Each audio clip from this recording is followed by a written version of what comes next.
cannot judge the people because, of course, the during that time, COVID-19 pandemic, or the knowledge about COVID-19 pandemic is not that wide.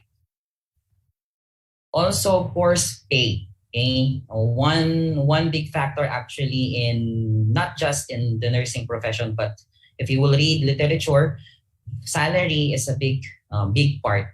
Okay, and of course, as during the COVID-19 pandemic, actually there are hazard pays, right? Oh, some people do not get their hazard pay, but luckily here in Saudi Arabia, after a few months, I believe 6 months, the nurses already got their hazard pay. Some even got about around 6,000 riyals. Okay, that is kind of high for their hazard pay. Some even get more than 10,000 because of their dedication at work. Great. We have another question. How is job satisfaction related to morality among nurses? Okay, so let's just look at this way. If you are satisfied, because if you will look at my full study and my part 2 of my research, and you can browse it in Texila International Journal of Nursing, you can see that there is a what do you call this? A factor there, a subscale pertaining to the works of the administration, okay, and the actions of other people around them. So if they feel that the administration has lack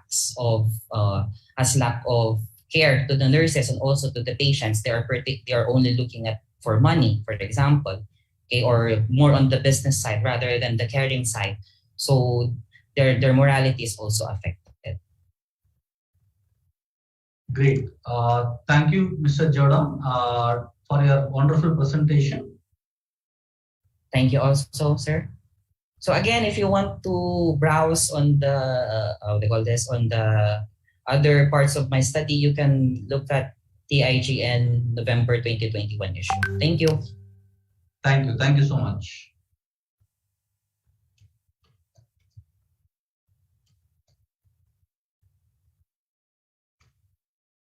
Attendees, it was a wonderful presentation given by Dr. Jordan, and I would like to call upon Mr. Mohammed to present his presentation on the topic of malaria burden and its direct medical cost of treatment in Adamawa State, Nigeria, the comprehensive for sustaining seasonal malaria chemoprevention. Mr. Mohammed, we can able to see you. Can you please unmute your mic? Mr. Muhammad, we request you to unmute your mic and start the video.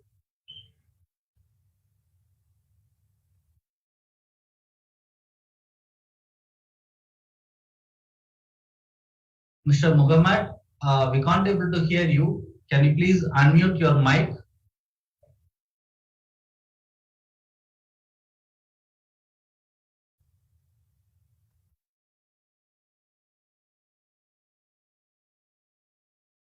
Mr. Muhammad, you can use your earphone or you can use your system.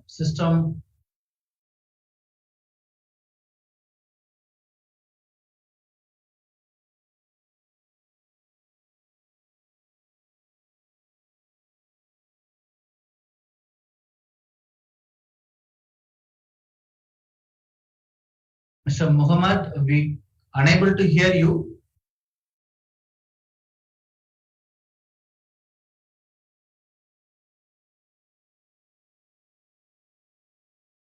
Mr. Muhammad, can you please unmute yourself? You can use your systems to present yourself. You can unplug your earphone.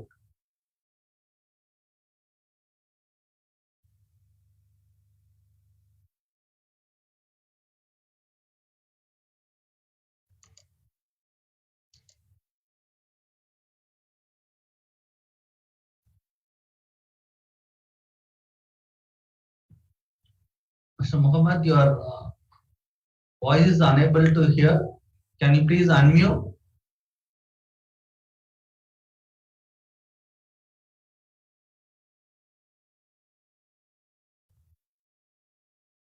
Mr. Muhammad, can you disconnect and rejoin in the conference?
Mr. Muhammad, I'm requesting you to unmute yourself.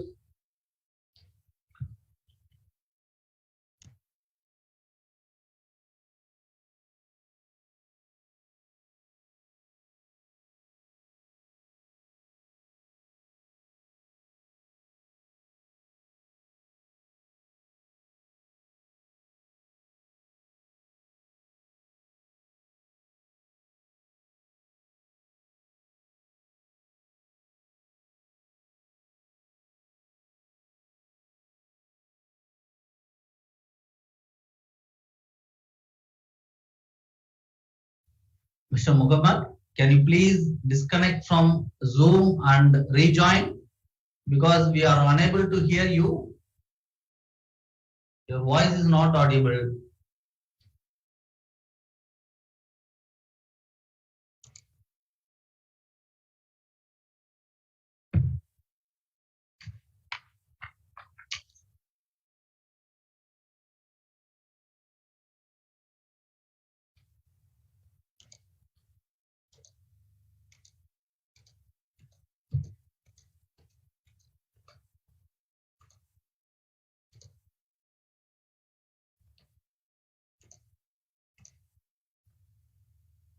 Dear attendees, I think we move on with next presenter, Mr. Muhammad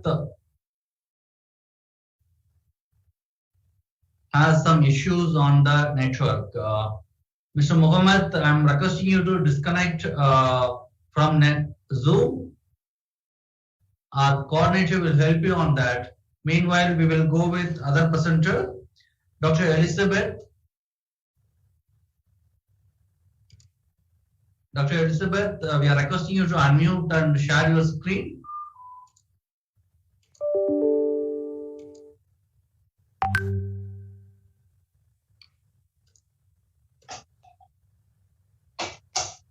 Dr. Elizabeth, can you hear me?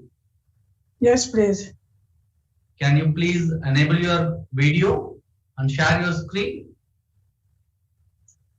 to start on your presentation?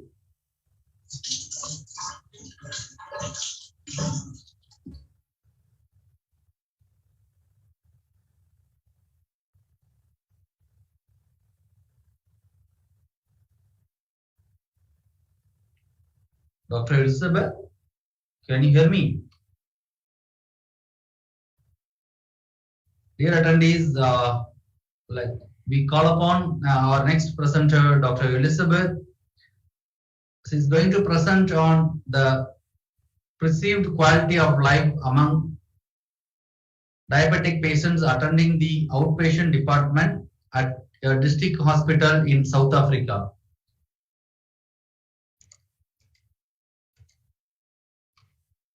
I request Dr. Elizabeth unmute yourself and share your screen.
Dr. Elizabeth?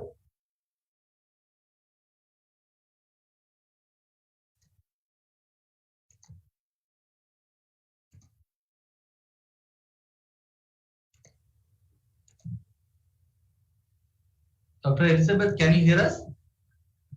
Yes, I can hear you. Yeah. I'm using my cell phone, so can you share my presentation, please? Sure, sure.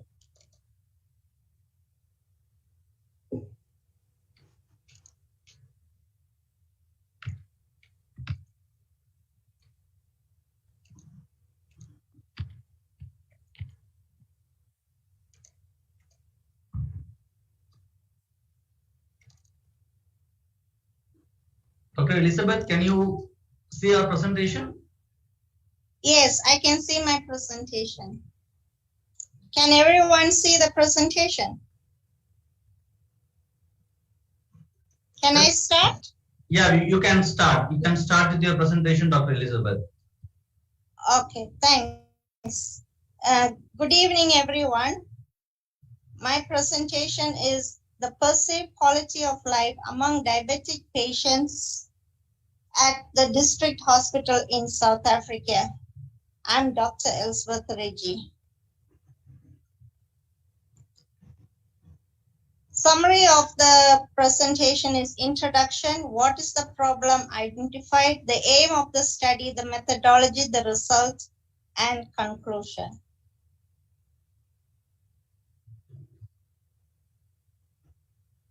We can go to the next, yeah.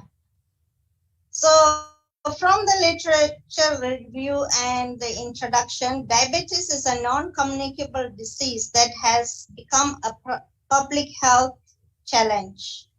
422 million people are living with diabetes in this world. 321 deaths have occurred in Africa. There's an increase of diabetes from 14.2 million to 34.2 million by 240. South Africa has the highest prevalence of this disease in the sub-Saharan Africa. The primary goal of diabetes mellitus is to improve the quality of life through early detection or diagnosis and treatment. Next slide, please. Next slide, yes. This is the tool that we use for this survey, so I thought I needed to explain this in detail. This is a tool that is used to look at their health status, and it has 36 questions measuring 8 scales of health. It looks at the social functioning, the vitality, the role limitation due to emotional problems, mental health, physical functioning, limitation due to physical problems, body pain, and general health perception. And there is one question asking about them if they had any problems during the past year. It has been proven that this can be used, this health survey can be used in both general and specific population in comparison, and you can also use it relative diseases. I used this instrument because there is high internal consistency and reliability for all the scales in the questionnaire. The compact alpha was 0.76 to 0.86, and it was used in diabetic patients in different countries. It has high sensitivity, it has high construct validity and is sensitive to changes, and it is used in different countries, and it can be translated into different languages. In South Africa, we have English and Afrikaans, and it was also converted to English and Afrikaans.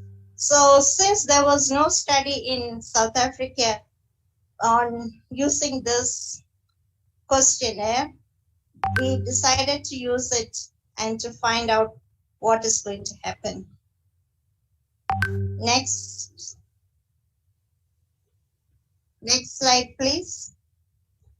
Problems. Although the quality of life of patients is not a new concept,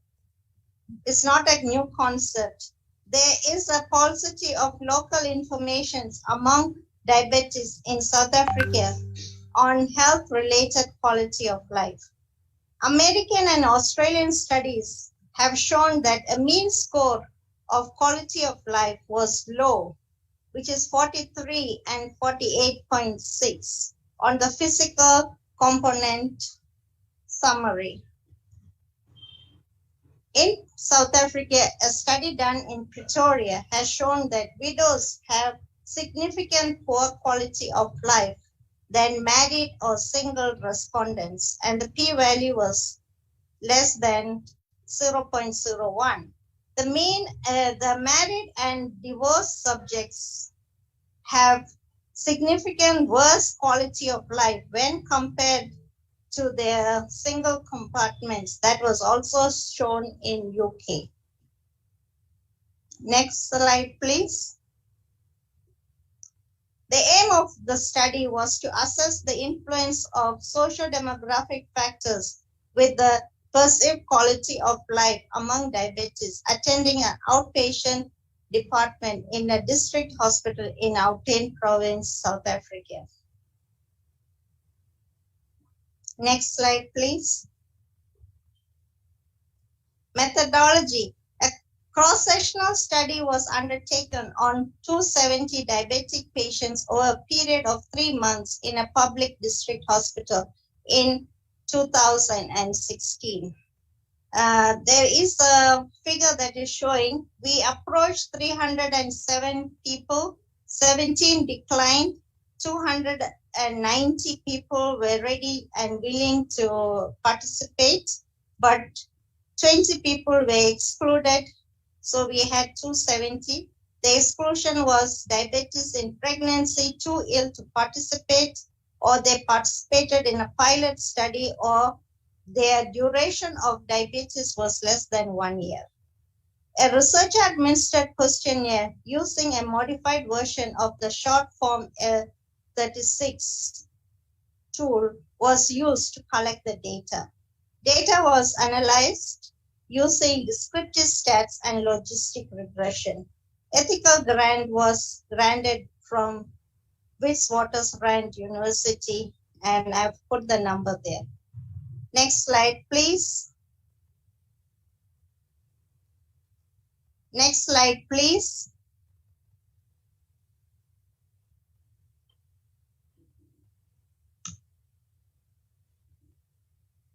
Okay, this is showing the result.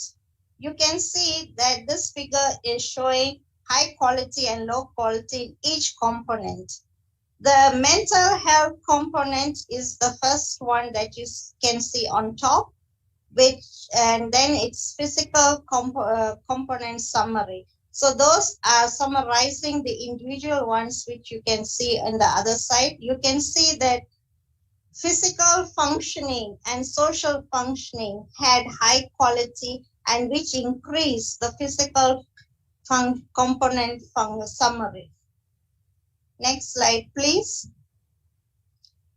Regression analysis. Here you can see that if a person is about 60 years and is married, they actually have good quality of life compared to a person who is a widow. And primary education did not show much, where it was actually showing low quality of life in this diabetic patients, including widows also. They had low quality of life. If your diabetes was less than 5 years and you had no comorbid diseases, you were more able, you had better quality of life compared to the people who had comorbidities and who had more duration of diabetes.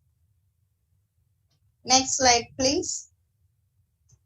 The hypothesis of this study was that there was low quality of life due to social factors among diabetic patients attending the district hospital. So with this study, we could prove that the quality of life was low, and it also affected the social demographic features in South Africa has also affected the study, which was similar to the Australian and American study. Next slide, please. These were my references. Next, conclusion. Poor quality of life among diabetic patients was seen in this study. Marital status, education, employment, income, comorbidity, and the onset of diabetes had an impact on the quality of life. So you see the social demographic factors had an impact on the diabetic patients. So when we consider to see these patients, we must consider symptoms, stresses, functional status, emotional or mental well-being, and multiple chronic diseases during our clinical assessment of our diabetic patients. And we must be holistic in managing this person rather than just treating the patient. Then further studies, because reading other literatures, we could see that further studies have shown the effect of depression, religion has an impact on the quality of life. And that ends my study. Thanks so much.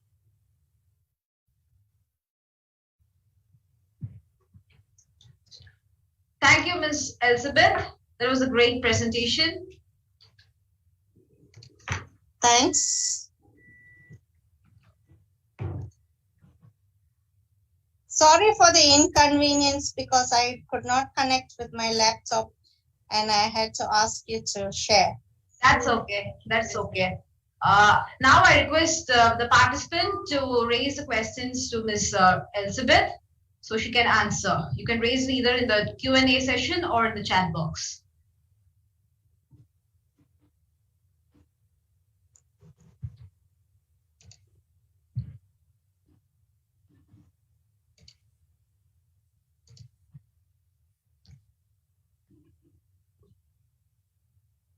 Ms. Elizabeth, we have a question from one of our participants.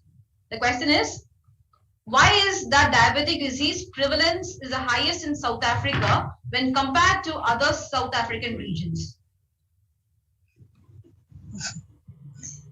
I think that I'm not sure, but I think that we are actually having more obesity among the youngsters and also the people, working people, because we are becoming more, more westernized than what is happening in the other African countries.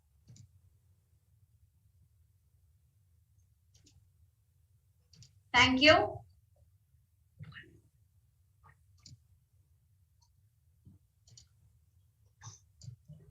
Now the poll has been enabled to Ms. Elizabeth. The participant can vote.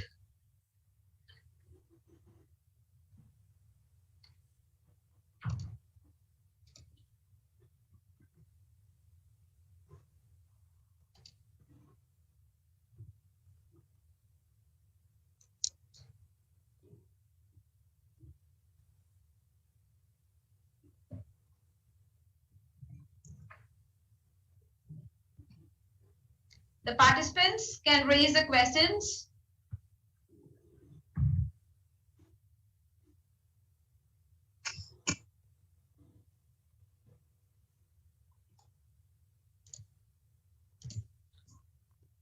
There's another question for you, Ms. Elizabeth. So what would you take on a relation between keto diets and diabetes B? Can you repeat the question, please? Yes, sure. What would you take on the relation between keto diets and diabetes? Keto diets. Yes. I guess that's one of I do not. That's one of the diet plans, I guess. Keto diet. Keto diet. Yes. Oh, okay. K-E-T-O, keto. I am not sure because this study was not related to that, and I have not read anything around that.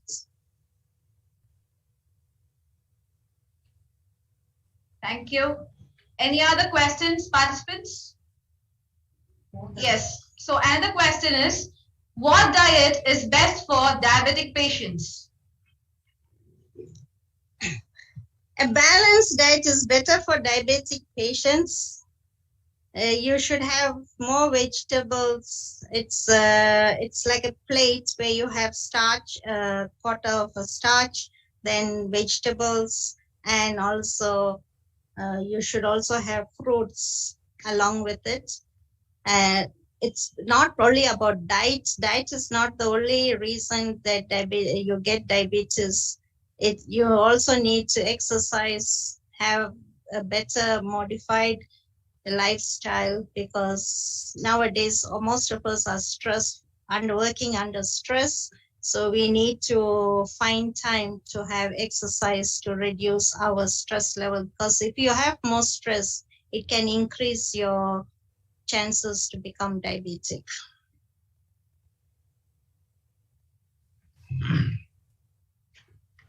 The next question is is nutrition a critical factor in the HGH incidence of DM in SA?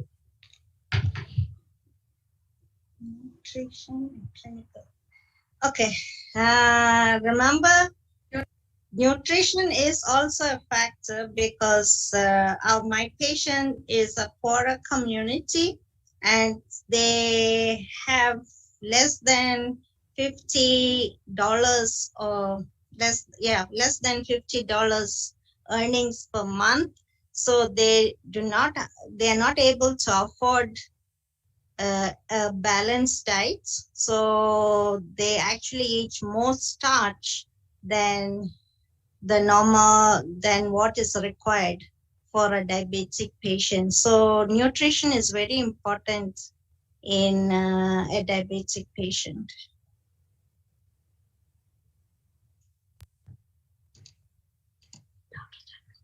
There's one more question. How much emphasis has been put on to health education and promotion about the risk factors of M in South Africa? Okay. All the health, the nurses and the doctors that are working in the hospitals, they do give education, health education to the patients, and also the dietitians do give.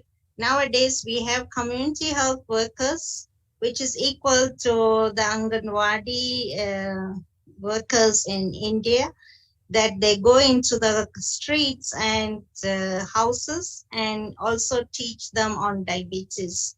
But they have just started recently, it's less than 5 years. We are yet to see if there's a change because of that. But if we do not have, if poverty is still existing, diabetes will still increase. Because it's not, we need to give health education and see they have adequate food and nutrition and get better salary to buy all this, or income to buy all this food and do exercises. So health education alone and health promotion, I don't think that is the only way we should do. We need to see this in a holistic manner and see that the social aspect or the economic aspect is also improved among the people.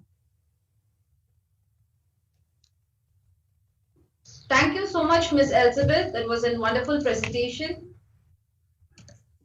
Thank you so much. You can move on to as a participant and attend the rest of the conference. How do I move to as a participant? It will be automatically moved. We'll move it. Okay. Sorry. Yes. Now I request Mr. Bello to make the presentation. Okay. Topic on malaria burden and its direct medical cost of treatment in Adamawa State, Nigeria, the imperative for sustaining seasonal malaria chemo prevention. Okay, thank you, Ma. Thank you very much. Good afternoon, good evening, and good morning to each and every one of us. Let me start sharing my screen. Okay. Downloads.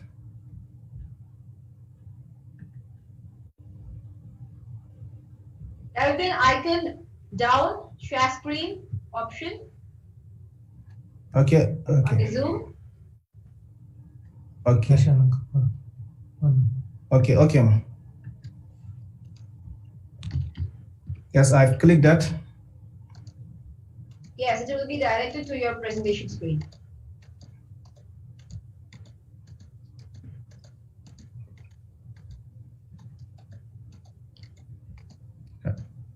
Do you want any assistance from our side?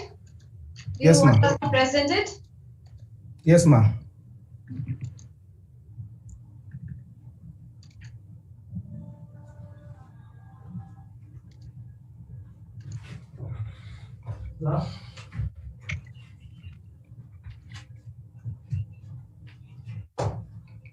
So you share it.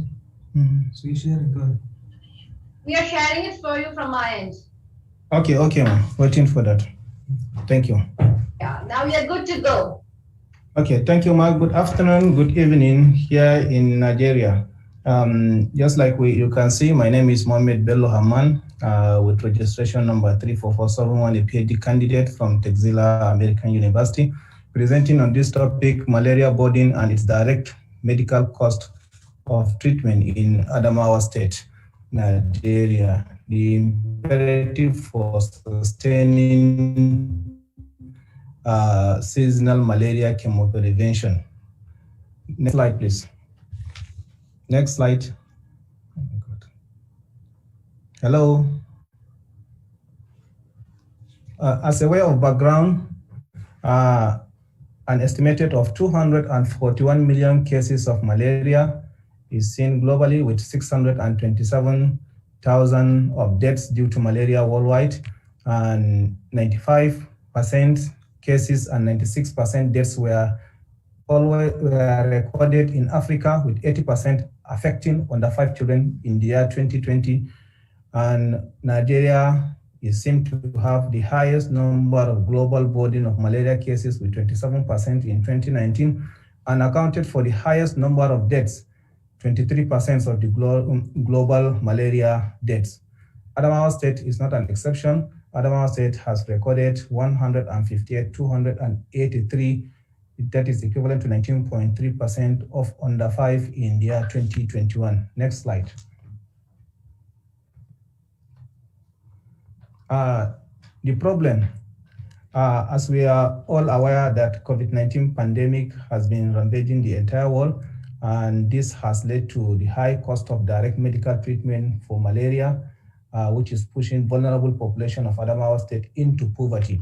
Therefore, between 1,300 naira to 5,100 naira, Nigerian naira, is being spent for treatment of uncomplicated and complicated malaria cases, respectively, here in Adamawa State in 2021. Next slide. So in Adamawa State, as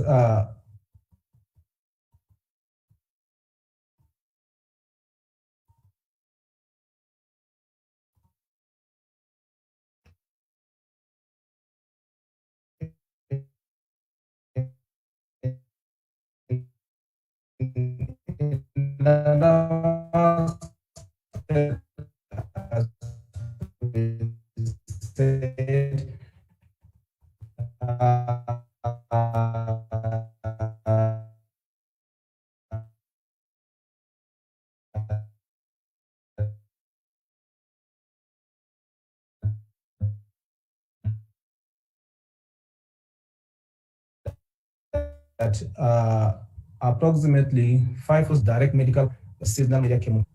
Next slide. Next slide.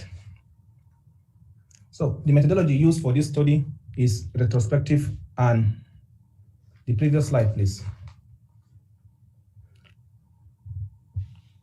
So retrospective and purposive methodology was used for 2020 and 2021, and the sample size of 2,315,456 under 5 population of Adamawa State for 2021 was also used. And then data from district health information system 2, malaria cases, hospital rate for direct medical treatment of simple and complicated malaria, and SNC program data were reviewed, and this data was collected from the State Ministry of Health. So descriptive analysis on the treatment cost from private health facilities and public providers was assessed. Next slide. So the result of the studies is now showing that in the year 2020, malaria burden was 20.4%, and as we can see from the slide, it has dropped to 18.8 in 2021. We presume this to be as a result of the implementation of this seasonal malaria chemo prevention campaign. So the highest burden was noticed in October in 2020 with 26%, and same time in 2021, 18.9% was noticed. So as we can see from the trend in this graph, that there is a slight decline in the cases in the state. This may be attributed due to the intervention carried out as a result of the seasonal malaria chemo prevention. Next slide. Next slide. For the results and discussion, direct medical costs as per public health facilities shows that 1,300 naira is being spent for simple malaria, that is uncomplicated malaria. But for the complicated malaria cases, a total of 4,350 naira is being spent by individual, making a total of 5,650 naira to be spent by individual. despite the fact that Adamawa State is one of those states that is suffering from poverty and out-of-pocket expenditure on medical costs is very, very important. And malaria burden is very, very high. And at a point in time, one family will be having 4 or 5 cases at a time for malaria. And combating this amount to individuals that may be having malaria is something huge that needs to be looked at. And equally,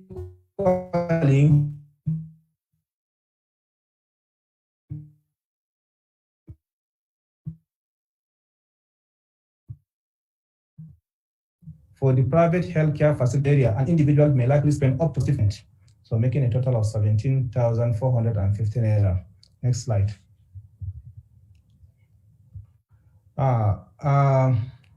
And then for direct medical cost per case, confirmed simple malaria cases, malaria positive cases, 6,400, that is on the average.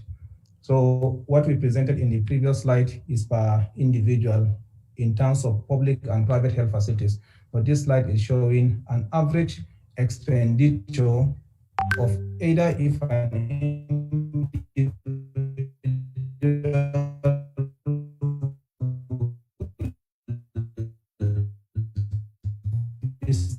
a primary healthcare center owned by an average expenditure on complete 1,700 naira. And as we all know, here in Nigeria, we are still battling with minimum wage coming below 18,000 or slightly above 18,000 naira. So having an individual with complicated malaria means that the individual will consume the whole salary of the father for that particular month. So the second component of the slide is showing the result for the seasonal malaria chemoprevention intervention, an intervention where SPAC, that is sulfadoxine pyrimethamine and amodiaquine, was administered to children below the age of 5. This is showing that in cycle 1, 968,018 children were reached, making it 100%, cycle 2, 97%, cycle 3, 98%, and then cycle 4, 99%. The result is showing that 98% of children below the age of 5 were reached with SPAC during the SMC intervention. Next slide. In conclusion and future step, under 5 malaria cases in Adamawa State is high, as we can see, with a burden of 19.3%. And the average direct medical cost inquired for malaria treatment in the state in 2021 was 528,683,200 naira.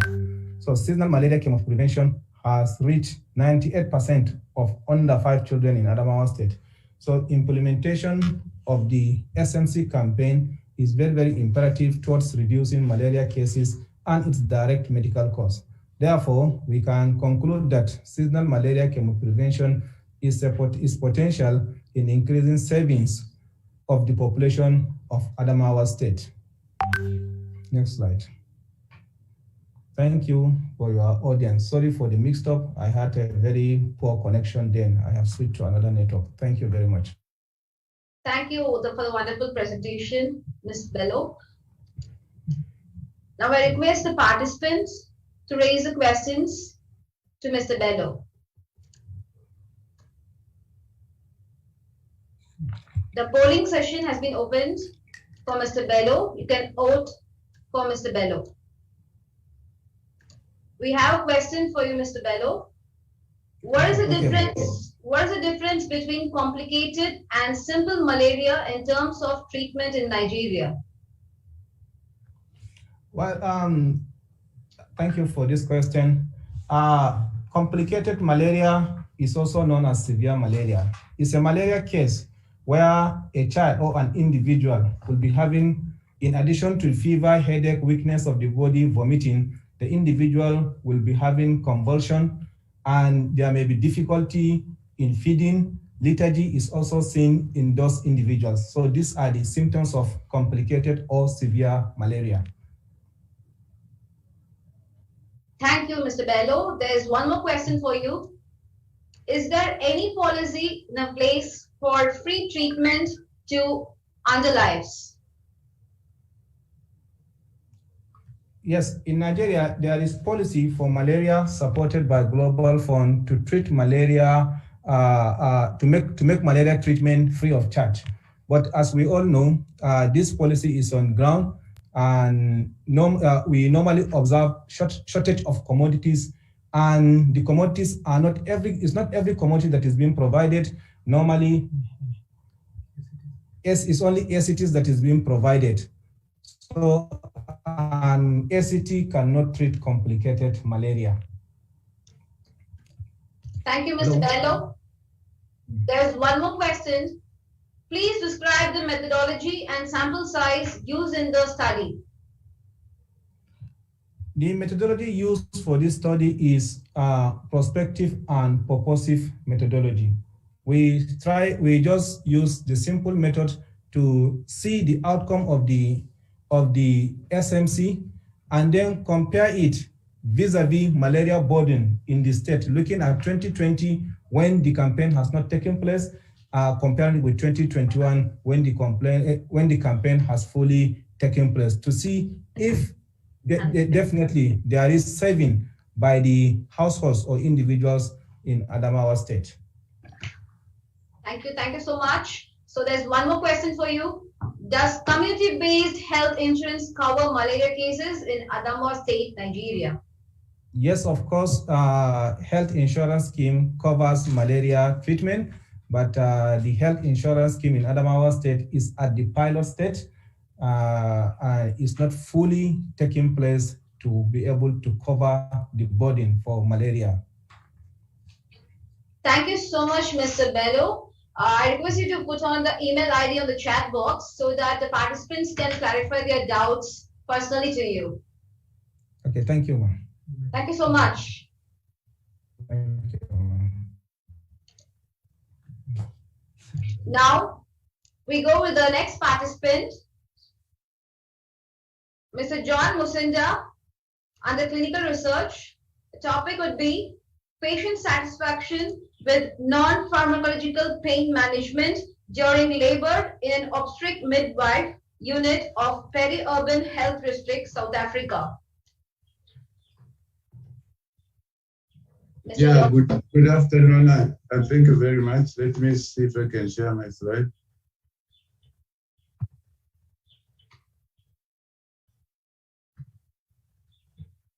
Yes, we can view a presentation. Can you please make it as a slideshow? Yes. There we are. Yes, Mr. John, you're good to go.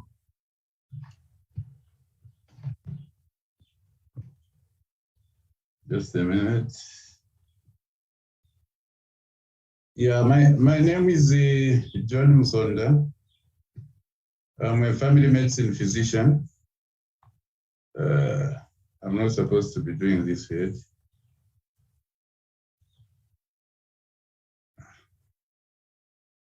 Sorry about that. Yeah, my name is John Musonda. I'm a family medicine physician, and I'm also on the faculty of family medicine in Wits, the University of Witwatersrand in Johannesburg, where I'm involved in supervising undergraduates and postgraduate medical students.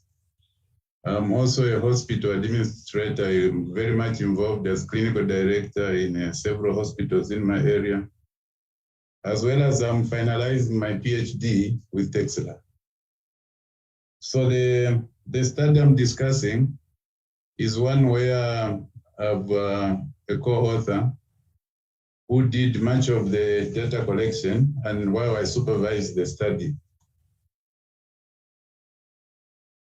Yeah, so in the form of introduction, the 2020 International Association of Study of Pain, they defined pain as an unpleasant sensory and emotional experience. So there's emotions attached to pain, and there's tissue damage, and it is described in such terms of control. The pain control is vital for quality health care. And we noticed that both drug and non-drug interventions, here we are calling them non-pharmacological interventions, improve the labor experience and is supported by evidence. In labor, pain is measured using several pain assessment scales, which are quite subjective. You know, you have the visual analog, you have the numerical, you have the brief pain inventory, you have the Wong-Barker, you have the British Pain Society pain rating, you have quality pain quality assessment, and McGill pain assessment questionnaire short forms. All these scales all over the world are used to manage pain or to assess the severity of pain.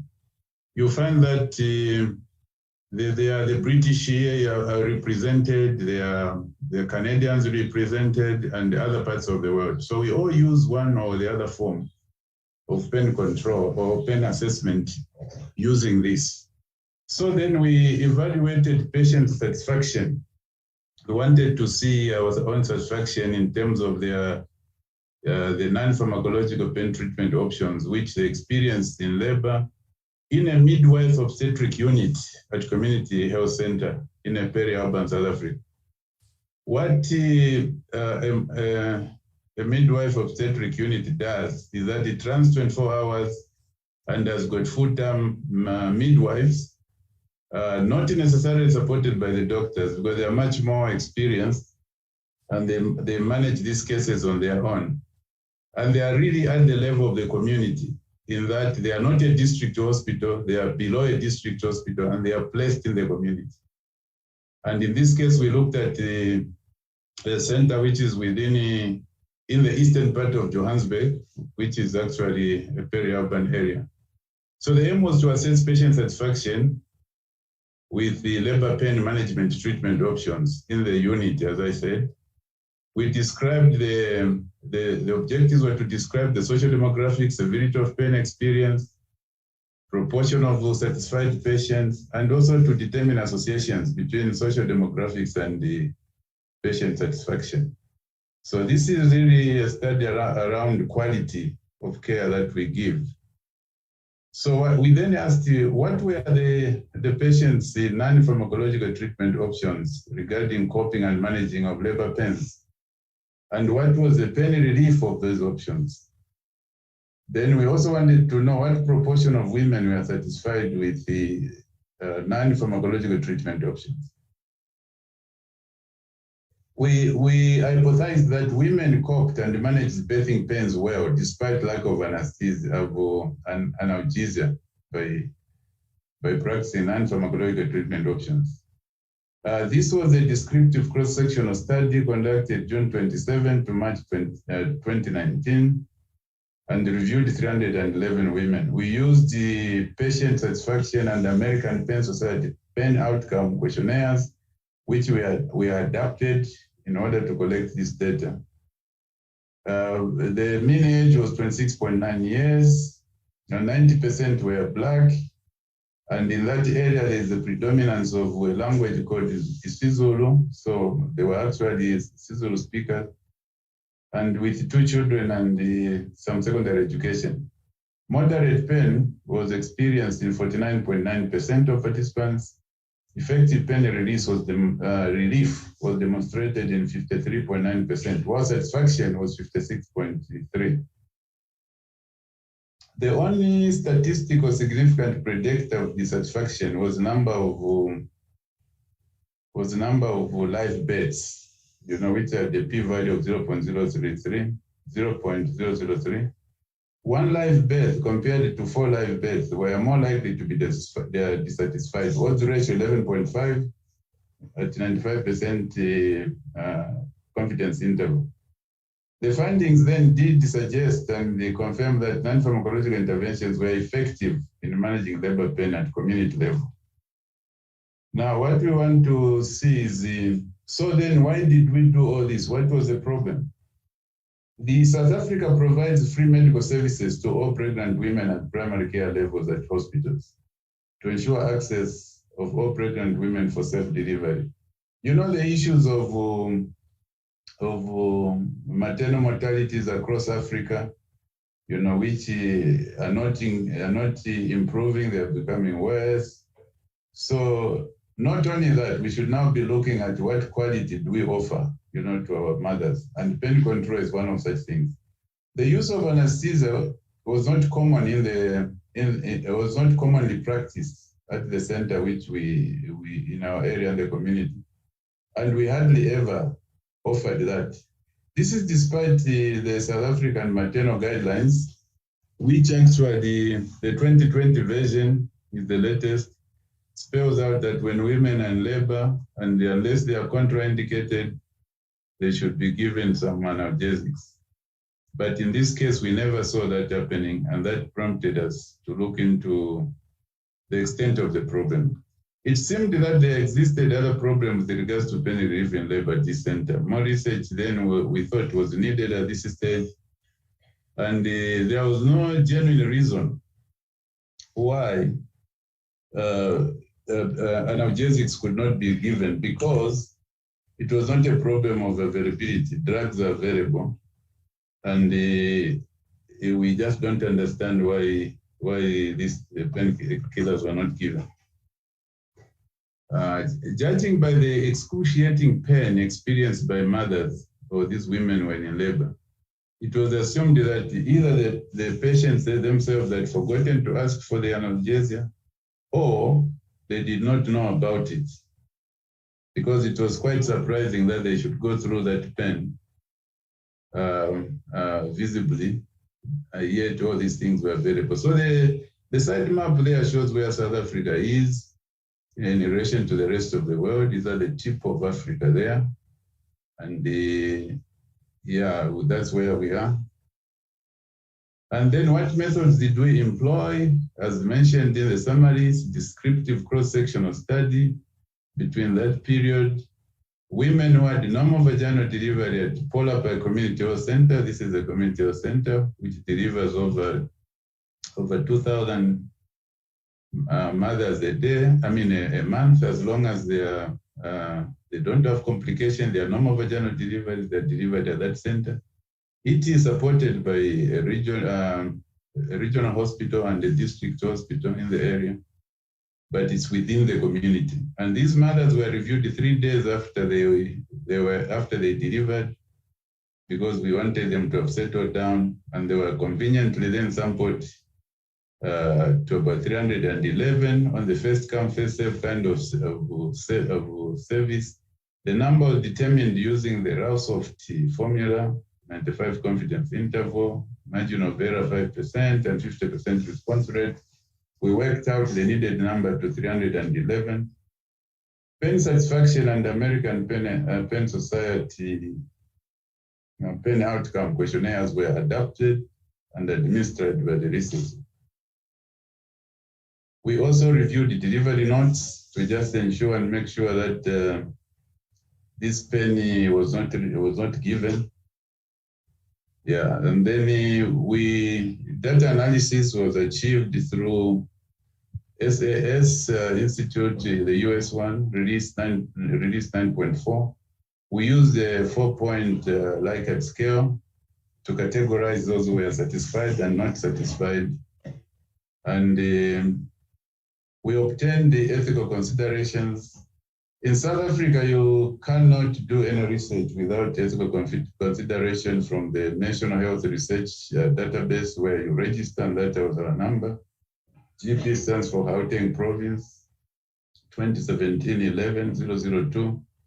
And then we also had ethical approval from the University of Witwatersrand, and the reference number for that is M170608. So with these two, we were ready to go. But above that, we needed also to get approvals or permissions. We needed to get permissions from the District Health Services Chief Director, where the study area fell in the area it fell.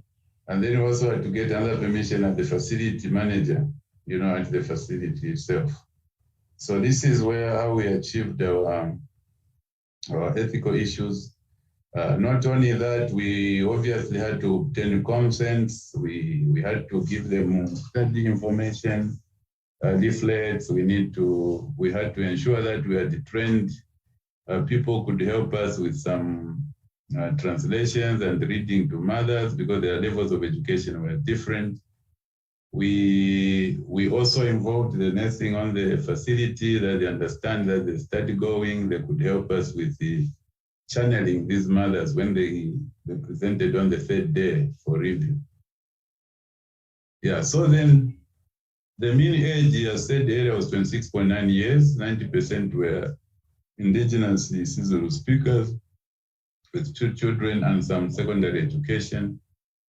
Moderate pain was experienced by 49.2% of participants. There were also other options, such as some of them used the herbs and the prayer, which were used in about 55.3%. Deep breathing, 26.2%. Walking about, 22%. Massage of some form or the other, 21%. And the prayer alone, 14%. We had we put herbs and prayer there, and then we separated it and did the prayer alone. Effective pain relief was demonstrated. Sorry about that. Yeah, effective pain disease was demonstrated in 53.1%, while satisfaction was 56%. In the questionnaire itself, it mentions when you look at the visual questionnaire for pain, it shows you whether you have the least pain and the worst pain. So the least pain, you can see here the table above shows that almost half, 49.2% of the participants felt that the least pain they experienced was nonetheless moderate in nature. After interrogating them and discussing with them, and they indicated, you can see 49.2% there who experienced moderate pain. And then the worst pain ever experienced, on the visual, you've got no pain at 0 to 10 with the worst pain experience. So in this case, the above table shows that under half, 43.7% of the participants felt that the worst pain they had experienced was very severe.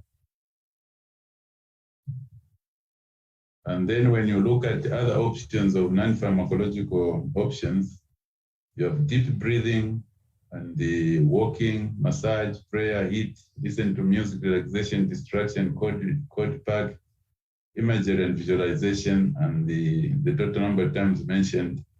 We found that overall, when you looked at the rest of Africa, particularly in West Africa, and all that, these are all practiced, and they normally don't use the normal analgesics. And a lot of our women, generally from literature, they depend on a non-pharmacological kind of approach. But we wanted to see that for us, how effective was that? Because we had the means of using pharmacological means, and we didn't see any reason why we should just be relying on non-pharmacological. In any case, the above table depicts the most frequently used non-medical pain relief methods, with deep breathing being the highest at 26.2%, walking 22%, massage 21% being the most popular.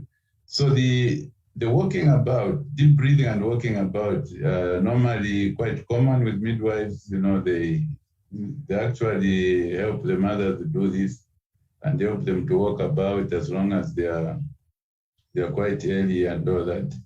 And then the massage depends on who massages you. If you are accompanied by a spouse, we do not really allow spouses in the delivery bed because of the physical constraints. But in early labor, yes, they can be on their bedside and we support them in that way. Table 4 here shows the ratios and confidence intervals as significant predictor of satisfaction. When we looked at the associations between social demographics and the satisfaction, we found that patients with one live birth were 11.5 times more likely to be dissatisfied compared to patients with 4 live births. This could also attribute to the fact that those who have a one live birth could be quite novices when it comes to delivery. And those with more births may have had a greater experience that's why they will probably be much more satisfied. That could be only our explanation, supported by several literature, actual sources, that those who've got those who have more live births, they tend to be more satisfied. Patients with two more satisfied with pain control. Patients with 2 live births were 3.8 times more likely to be satisfied compared with those with 4 live. Patients with 3 live births were 2.4. So as we have seen, those who had the more live births, particularly 4, were much more satisfied than others. Figure 1 shows that most participants had 2 live births and the minority had at least 4. This just shows now the proportion. How many of our participants had how many live births? So most of them had for the 2% actually had 2 live births. Then we have followed by the minority at least the 4 live births. You know, so there were few who had more births than those who had 2. So then these findings confirm and also show to us that, or suggest that in our community, the non-pharmacological treatment options were actually effective in managing labor pains, and that the moderate pain experienced by a significant proportion may signify the need for additional pharmacological treatments. They did not attain full pain control. There was you remember 56% were satisfied, so there are these 43-point-something% who really needed to push up. So we think that with this kind of information, it will be important to convince our policymakers, our facility, that they need to, policymakers have already done the guidelines, but I'm talking about now our facility or the district level, that we need to ensure that there is more clinical governance around the issues of implementation of analgesia and labor.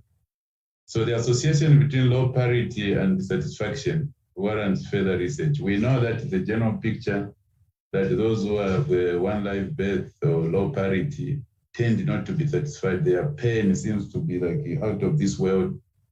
So because of that, we feel we need to do more, maybe more a qualitative study to understand the reasons why this kind of low parity mothers experience so much pain. Other than just the thinking of that, maybe because they are not experienced, there could be other reasons. So we advocate further research there. So what do we then recommend from all this? In-service training of midwives and doctors. We know that our center runs 24 hours, and in each shift, you've got about 3 to 4 midwives. You know, if you're delivering 2,000 per month, that's quite a substantial number. So we've got about 3 to 4 at every shift. And there are also doctors who work 24 hours at that center. It's got a CHC side where the doctors work. Although they do not present themselves much in the midwife obstetric unit. You know, when they've got referral problems, then doctors could be consulted to assist. But generally, these doctors pay much attention to the primary health care aspect in terms of acute conditions. So there are also doctors there. We need also to conscientize them and educate them about this pain control. We need to empower women through health talks, especially when they are waiting for service in antenatal clinics, through groups and classes, COVID allowing. You know, we need also to send messages. We need to leverage on technology to try and there is what is called Mom Connect in South Africa, which we use for our maternity cases. So we will be encouraged to send those messages to them about pain control when they're in labor. Then we also need to talk about improved clinical governance and supervision with the ongoing audits and quality improvement projects around pain control and quality of care while in labor. Yeah, so those were the top 5 references, although the references are around 20 and can be provided as soon as as long as you request them. And I will end here for today. Thank you very much to our healthcare workers in terms of the resilience with maternal and health issues as well as the COVID. Thank you very much. I'll end here. Thanks.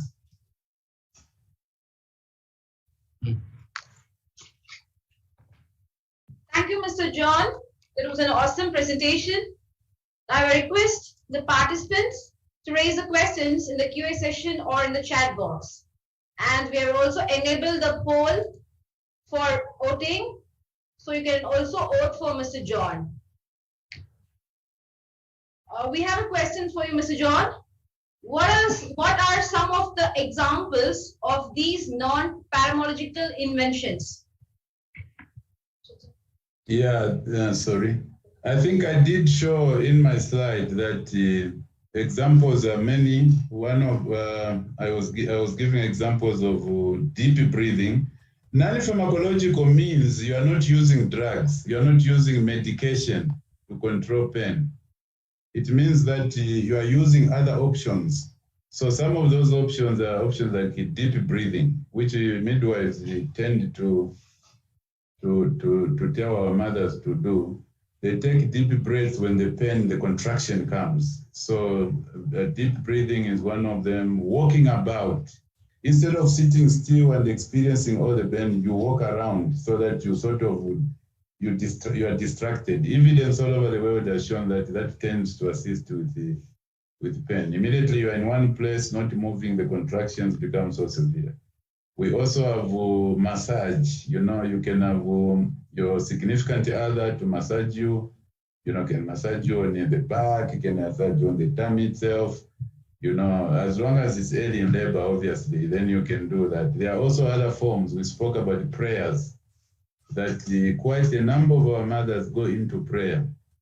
You know, they pray so that the experience could be better. By so doing, it helps them to have less pain experience.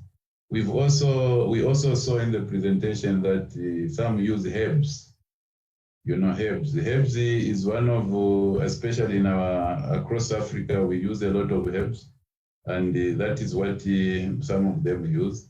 And also particularly positions. I think as I showed the slide, I showed on the other side, there was a mother sitting on a big ball, you know, playing with the ball, you know. She sits on that as the contractions come, she moves with the ball and all that. There's also, you know, all those kinds of interventions. Different positions affect pain differently. So that we encourage them to do that. And that's where empowerment comes in. They need to be taught while they're in the antenatal time that when you go in labor, this is what you need to do to minimize pain. I think we are not doing enough in terms of empowering our mothers, particularly in where we've been involved. Thank you. Thank you for the brief. We have one more question for you, Mr. John. Did you review any documents on community medicine and its relation to maternal health? Yes, you know what you do. Part of my job is that I'm in the district clinical specialist team. Actually, I'm the coordinator for that team. It means that in a health district of about 4 million, my health district has got 4 million, it's got 1 tertiary hospital, it's got 4 regional hospitals and 1 district hospital, which I also assist to coordinate as part of my job. One of the tasks we are supposed to do with the clinical specialist team, it's got a group of specialists. There's a family physician who is myself, we have got an obstetrician, we've got a pediatrician, and the 3 specialists have got the advanced nurses. So I've got advanced PHC nurse, advanced pediatric nurse, advanced obstetric nurse. That is throughout South Africa, we do that. And our main target is to try and improve maternal and child health indicators. So we work a lot with the mortalities, you know, for babies, for mothers. We work a lot with the quality of care of mothers. We actually go to hospitals and facilities. We hold the maternal and the mortality meetings. on a monthly basis with every hospital, every facility. We've got 94 primary health care facilities. And we've got 12 community health centers where one of these studies took place, catering a very big population. So we go to those centers, even to this center I'm talking about, we look at the deliveries, the numbers of deliveries, how many were transferred or referred, how many of them, any mortalities or morbidities. We look at all that, and it's well documented. Also, we work with the other hospitals and devise a way of improving referrals, because that's one of our biggest problems or challenges. Referrals in relation to the availability of ambulances. We also did in this study review delivery notes. So we looked at every case of those who participated from the time they came in to the time they left to the 30th day they came to see us. All that transpired during that process. So we did look at a lot of those things. Thank you. Thank you, Mr. John. We have one more question. Some cultural norms in Africa are not favorably disposed to use of pain relievers for women in labor. Was this seen in the study? And could that explain why it is not seen as a necessary medication to administer to these women? Yeah, that is correct. That is correct.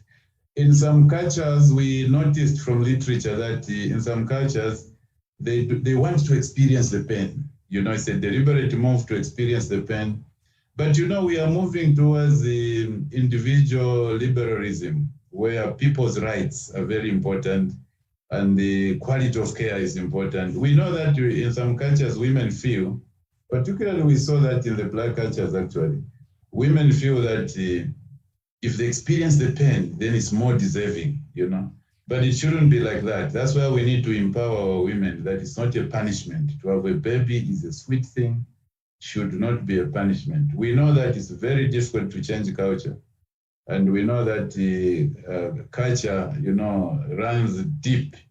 And we can only do that if we continuously engage our mothers, try to empower them, educate them, give them information, and still make them take choices. If at the end we've given them the medications, we've shown them all the medications which we have, which we can give them while in lab, and they still say, no, I still want to go through it. We respect that. But your observation is, whoever asked that question, the observation is correct. That is what it is about. Some cultures want to experience that pain. But in 2022, as I said, we need to empower our women to make correct choices. If they still insist they want to go through it with the pain, we respect that. But we also document it. If we didn't document it, that's why we reviewed the notes. It was nowhere documented that the mother chose to undergo pain. If it's documented and the mother chooses to undergo pain, we'll respect that. That's what it is.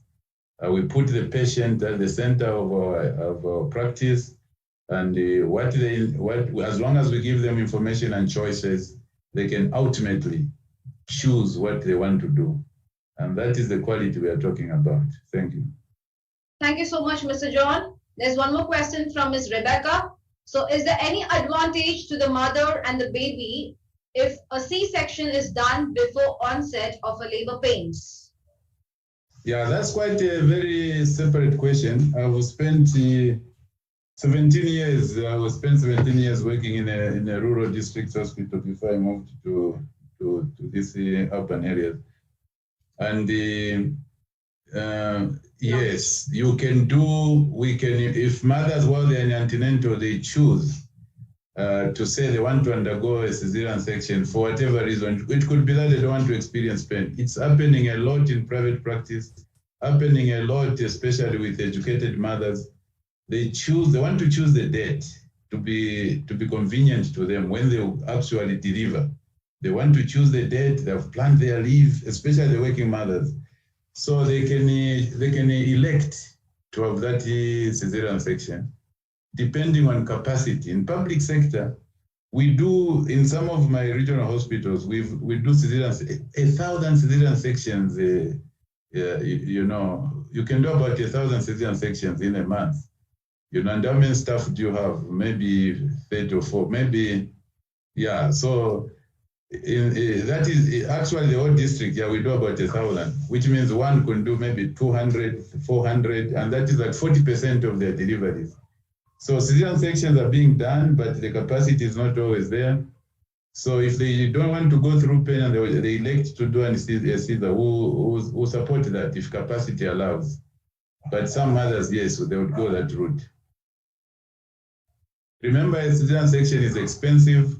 You know, it's not a normal delivery. Normal delivery is much more cheaper than a cesarean section. So it eats on the resources, so that we only leave a cesarean section to where it's clearly indicated. You know, but as I said, in private practice, they can arrange with their doctors and they can do cesarean sections as they wish. Thank you. Thank you, Mr. John. I hope like all the participants have been benefited your presentation. I request you to put down your email address in the chat box so that the participants will be personally contacting you for any queries. Okay, thank you very much. I'll do that.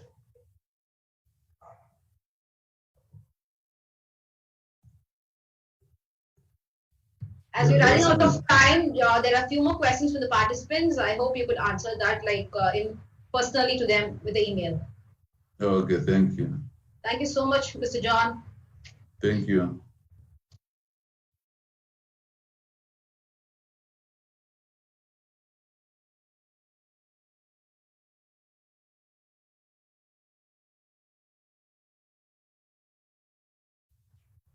Now, I welcome the next presenter, Mr. Frederick, under medicine. The topic would be knowledge, attitudes, and perceptions of women of childbearing age group on abortion services. Case study location, clinic, Kasma district, northern Zambia.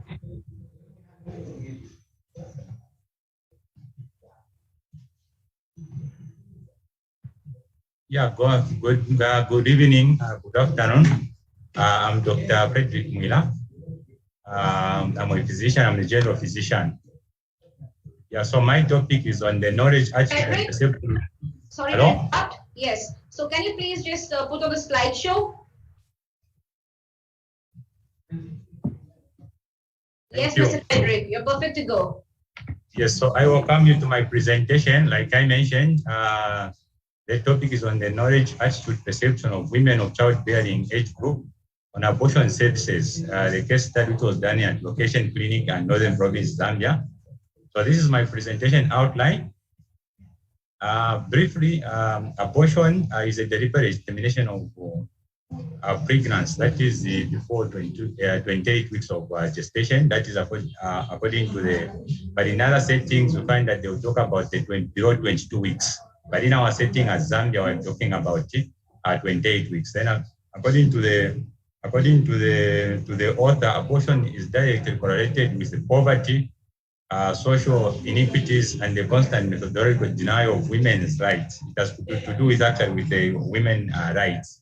So many countries, including Zambia, have legalized abortion, but it has been observed that it's highly explosive topic that is usually not discussed because of the stigma attached and the like. So this prevents women from accessing the safe abortion services despite being offered. So they need to study the perception of seekers, that is the users, on the abortion services is quite important in establishing the abortion seeking behaviors within the communities. So the problem statement, the access to safe legal abortion is inaccessible to most of the African countries, including Zambia. However, an unknown number of women each year resort to illegal abortion, many of which are performed under insanity and unsafe conditions. Remember, the definition of the safe abortion is supposed to be done by the qualified personnel and also in a safe environment.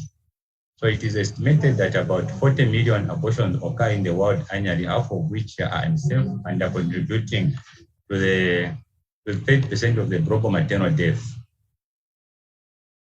Yeah, so of the abortions, 75% in the developing world, where complication kills about 68 women. So what we're trying to say is that unsafe abortion has contributed to the number of maternal deaths, especially in developing countries, including Zambia.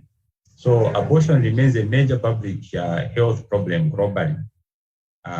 In Zambia, very little, actually, if at all there is anything at all, people that has been documented with regards to the attitude, knowledge of the services towards abortion, towards safe abortion services. So therefore, this research gap has prompted and has motivated that we try to talk about if people are able to, they have the knowledge on the safe abortion or the availability of these services, which is there, but people don't seem to know about it. So I wanted to find out if the people are aware and how the perception about it and also the attitude towards it.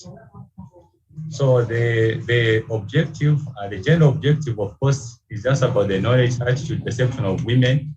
When we talk about the age of childbearing age, we're referring to 15 to 45 years of age. And the specific objective is to assess the knowledge among women of childbearing age towards abortion and also to explore the attitude perception among women among the same age group.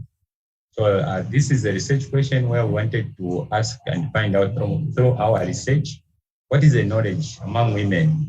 Do our people have the knowledge? Do they understand during this age group about the abortion services? Because there are laws which talks about abortion services. So people may have heard about it, but wanted to know to what extent do they have the knowledge to do with abortion? And how is the attitude and perception? Of course, this is to do with the cultural norms, religion aspect, political aspect. So that's the reason which prompted. So the significance of this study. This study reviewed the perception of both seekers of the services to determine the scope of unsafe abortion services and the unintended pregnancies, which we know actually for us is quite significant because of the association to do with the complication which comes about, as well as the associated maternal deaths. So these are some of the authors actually which they have talked, just a brief summary of the literature views. So these are some of the literatures which were reviewed just to talk about the abortion and the key results and the gaps that were being identified. So on the methodology, this study was a qualitative method and a case study design that was used to explore the knowledge like mentioned, and the study area was done in at one of the urban facilities, which is a very high volume facility in Kasama district, Northern Province, Zambia. And this site was located because it's able to provide safe abortion services to clients, and it has got people who are trained. So that's how the location was picked. And in terms of the target population, of course, people of childbearing age, which is 15 to 45 years. So the sampling procedure, of course, it was a purposive sampling technique employed in this study, in the sense that this was to do with maternal child health. It was under the MCH and also on the general aspect, people who are seeking sexual reproductive services. So those were targeted because it will give us the information that we want to extract. Then the sample size of 25 participants, of which were 12 key informants. Then we engaged the focused group discussion, 7 implementers of the program. Of course, the 25 number for participants was reached because some scholars have indicated that in terms of the sample size for qualitative, because we want to dig the information, can range from 5 to 25, and we wanted to go up to 25 so that we can have a good number and we break down like the way it was done. Then the sample size, like mentioned, the sample size is according to the who recommended that researchers interview from 5 to 25 with experience on the phenomenon. And data collection method, the qualitative data was collected from users in form of informal focus group discussion, like I mentioned. on using a topic guide with the same topic as in the same structured questionnaire. So there was the same, there was a focus group discussion as well as the same structured questions. So data, the qualitative data was collected from users in form of the focus group that this week of mentioned, and then the data was analyzed qualitatively. The researcher used the thematic and content analysis to analyze the qualitative the data which was collected. Suffice to mention that we thought for ethical consideration, as it is important, like I mentioned, abortion is a sensitive issue that is not usually talked about. So the ethical consideration, the health clearance was thought from the ethical committee. So in terms of the findings, so we wanted to find out if people, they know where the abortion services can be found, can be conducted. And then about 67% mentioned that it's done in private, in government institutions, and yet but the 33 mentioned that it can be done in a private institution. So this actually attributes that people are aware that this service exists. It exists, and it's just a matter of accessing it. So from the table, we're able to tell that people are aware, and so 60% of the respondents heard about the self-abortion, while the 40% did not. So again, despite people knowing where this can be done, but 40% again from those who knew that this service exists, 60% they knew, they heard about the self-abortion services, whereas the others, they expressed ignorance. And that's the reason most of them resort to unsafe abortion services. Of the respondents who of the self-abortion, they further reported that they heard about the self-abortion from facilities like I mentioned, others from outside Kasama through interactions, and the others from the clinics. On the other hand, of course, it's now being mentioned in schools and also in communities. Of course, of quite important is one respondent who reported that they heard about the self-abortion as a rumor. They did not have any information about it. It's where you hear it from your friend that this thing exists, but you really don't have much information about it. So the problem associated with the self-abortion, so we may realize again from this part that a number of people who were interviewed, they knew, because abortion are being conducted in the community, and others have experienced it, others they have seen from the close friends that others have died, others have been bleeding. So again, from this study, we realize that people were aware, most of the people were aware about the consequences which comes about as a result of self-abortion. So the participants, again, in terms of the who were asked as a complication, like we mentioned, a number, of course, showed that complications actually mentioned. We wanted to find out if people knew about these complications. Of course, someone can hear about complications, but what do they know? What are the anticipated complications according to what they have found? So others mentioned infection, others they mentioned of incomplete abortion, which can lead to bleeding, of course, abdominal pains and swelling, and others, of course, death, which the others they might have experienced.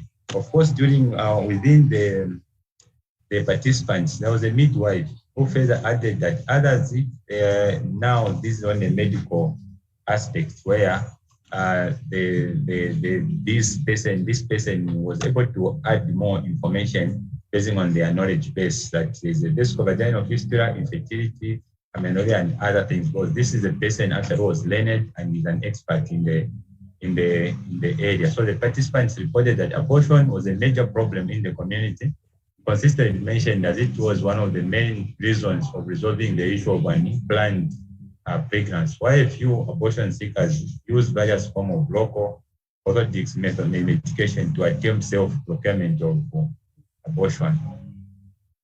So the majority of the women in the study expressed ignorance, of course. It's not everybody who knew that this exists, much as they might have heard about abortion, but the issue of self-abortion, there was a knowledge gap and ignorance in most of them. So most of them, it was their first time hearing that actually self-abortion do exist, while 78% of the women did not even know that the existence of abortion in Zambia. The few respondents who claims to have heard about self-abortion also did not have the full information on how to go about it. Of course, they might hear it, but where do they access? Whom do they approach? All these are some of the challenges which are coming out. So 55% of the productive health seekers in this study were Catholics who didn't support family planning and any form of abortion services. So of course, you may not expect much information. Like I mentioned, this is a sensitive topic. So people are a little bit resilient even to talk about the issue of abortion. So this factor could explain why the majority of the respondents had little knowledge about self-abortion and why many seekers abortion outside, they may seek abortion outside the facilities. However, another factor that could have explained why it was respondents had little or no knowledge about the self-abortion is education level of the health seekers services, of the health seekers. The study has revealed that majority, about 68% of the respondents in the sample at primary they only reach at primary level. So exposure to information may not be as much compared to someone who might have reached at the tertiary and secondary level, because some of this information we get exposed as we go in terms of our education level. So this clearly entails that the respondents are limited to information and access, and even to have access to these services, which might be at their exposure. So so it's just therefore education. This will allow people to become knowledgeable in terms of, I'm not able to see clearly. Sorry about that. Yeah, so therefore there is need for the Minister of Education to somehow incorporate the topics of abortion in education curriculum. So people are able to be exposed, they're able to discuss this, and they're able to know where they can actually seek these services which are available. This will allow people also to become knowledgeable about the dangers of criminal abortion and the benefits of self-abortion. Effectively, this will increase awareness on abortion, and thus will contribute to the reduction of the maternal death, maternal mortality, and other complications which we seem to be facing, especially in developing countries, including Zambia. So the knowledge on the consequences of unsafe abortion, of course, according to the findings in this study, participants reported that abortion was a major problem in the communities, and consistently mentioned that it was one of the many means of resolving the issue of unplanned family planning, unplanned pregnancies. Because if people are not able to access family planning, end up having unplanned pregnancies, and if you are not ready for that, of course, they will be emotionally disturbed. They may end up resorting for unsafe abortion. Further findings showed that the health services users had great knowledge on the consequences of abortion, like we mentioned, of which were able to mention some of them, which was area mentioned.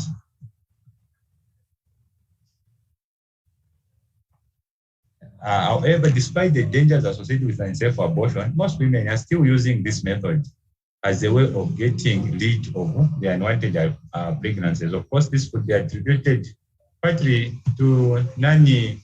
If people are not aware that this exists, even when we are able to offer, people will still go for that. So in conclusion, abortion is a social reality despite opposition to its practice and the stigma that surrounds it. And of course, it remains one of the major controversial sexual health topics around the world, and Zambia inclusive. It can also be concluded that the majority of the women fully knows, they may understand the dangers of unsafe abortion, but the challenge comes in, where do they access? Do they know the law that talks about these things? Have we sensitized them? Therefore, lack of knowledge about self-abortion coupled with its restrictiveness causes majority of the women to resort to unsafe abortion outside the health facility, and this is done in an unsafe environment by untrained personnel. So therefore, we want to recommend that education and awareness are important aspects to any successful public health intervention. So recommendations suggested drew on the number of issues that were highlighted by service users as participants who participated in this study. So access to training and further opportunity for healthcare providers to attend value gratification workshops, training needs to be encouraged and strengthened. The General Council Nursing of Zambia, which is a body which regulates the nurses in Zambia, should also consider incorporating the topic in the training curriculum so that the issue of safe abortion services and the people are free talking about it as it is incorporated. And when nurses graduate, they will be able to know that this information exists, because even amongst health workers, it's a challenge. Also want people to have knowledge and understanding of the 1972 Termination of Pregnant Act, which including contentious objectives needs to be strengthened among all the care providers, including health managers. For us in Zambia, we are using the Termination the 1972 Termination of Pregnant Act, which allows considering a number of aspects for someone to undergo safe abortion, but this information is not disseminated to the community and they are not aware about the existence of these services. So this is just an acknowledgement and the reference. I end here. Thank you so much. Thank you, Mr. Frederick. That was an awesome presentation. Now I request the participants to raise the queries in the QA session or in the chat box. We have enabled the polling session for Mr. Frederick. The participant can start voting for Mr. Frederick.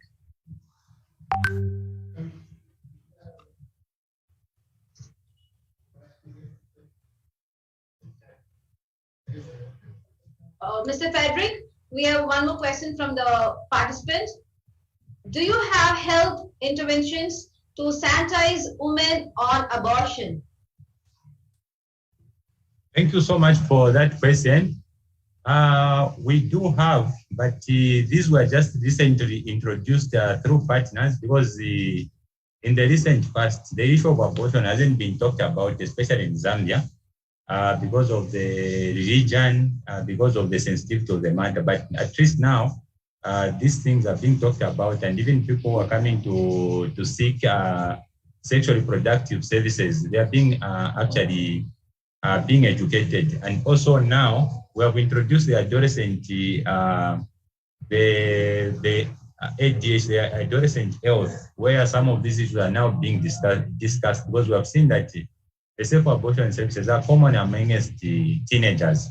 So now through the adolescent health, and where we are meeting with these people, we are discussing and we're educating them. So these are some of the platforms which have been created to ensure that people are sensitized on the availability of the safe abortion services. Thank you.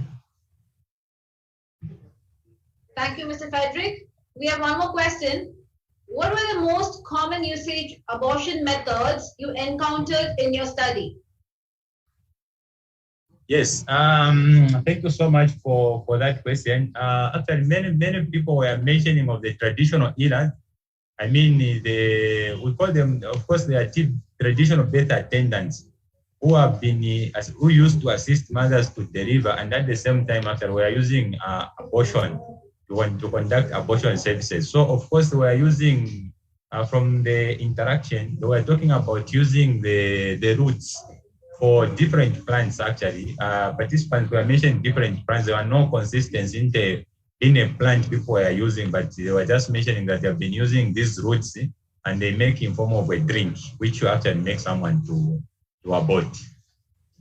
So that came out strongly during the interactions. Thank you for the brief. We have one more question. Some countries do not legalize safe abortion. What is your take?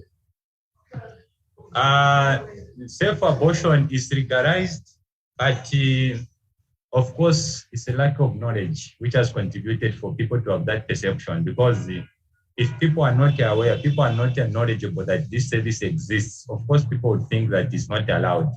Like I mentioned, the 1972 Termination of Pregnant Act, let's talk about it because of the reservations. But now that the things have started coming on board there, these are topics now being discussed on radio. We are sure that people with time now, they are going to be free and seek these services. Like I mentioned, we picked this in terms of the start site, this location clinic, these we are providing these services. So around the catchment area, people now have begun to come for these services because we are being sensitizing people. Even those who knew that these things does not exist, now they've begun to know about it. So it's a lack of knowledge and sensitization which has actually contributed. Thank you. We have one more question. What actions did Zambia government put to reduce intentional abortions within the community? I beg your pardon? What actions did Zambia government put to reduce intentional abortions with the community? Though I didn't understand the question clearly, it's raining heavily. Maybe if I got you right, the intervention the Zambian government has put in place to ensure that we avoid the safe abortion. Thank you. The next question is, what is your take on abortion as against the church? Yes, of course, the church, thank you so much for that question. The church actually plays a very critical role. No wonder, probably, like I mentioned in our study, we realized that some of the people were Catholics. So, and during the study, of course, it was highlighted that people are able to give their opinions. So people from the Catholic, which is the church chapter, were coming out, they don't support termination of pregnancy. So what is the church does not support that, but people, when they are alone out there, they're able to do it. So it's something that now is being done to engage the churches, so that even the churches now understand. Of course, they have put their own resistance, because not only the church, even from the public aspect, there's been the resistance to talk about abortion. So now, through sensitization and through engagement meeting, we hope everyone can come on board, because ultimately we want to reduce the number of maternal deaths associated with the unsafe abortions. Thank you. Thank you so much. We have one more question. What is the alternative to solve the problem of unsafe abortion that should be used in Zambia? Is abortion criminalized in Zambia? If yes, does this not increase the choice of unsafe abortion due to the fear to be prosecuted? Yes, like I mentioned earlier, we have this law, which is the 1972 Termination of Pregnancy Act, is the law we are using in Zambia. But then we find that, of course, there are differences, there are discrepancies in terms of knowledge between the police and the health system. So we find that even initially when people are not yet sensitized, they were a little bit skeptical. Even when there's a safe abortion is done within the hospital, the police officers would want to follow that, because there was that discrepancy and they were not trained. But there's now that harmonization where now we have brought now the topic where the police, internal security are aware, and we have been having workshops to ensure that this knowledge and sharing of information is done equally, so that whichever arm of government is able to understand that there's this law which exists, and also what it talks about. So for us, we really want to strengthen this law to ensure that people don't feel that this law does not exist, and also to stop people from thinking that legal abortion does not exist. So it's just a knowledge gap actually which has contributed to that. Thank you. Thank you so much for the brief. We have few set of questions in the chat box, so I kindly request you to put on your mail ID in the chat box so that the participant would contact you personally and be advised.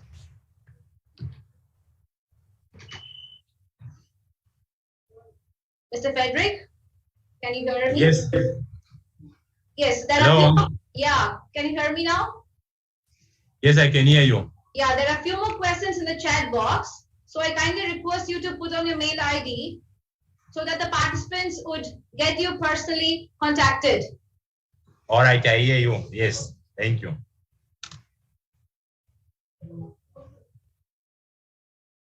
Thank you so much, Mr. Frederick. Thank you so much.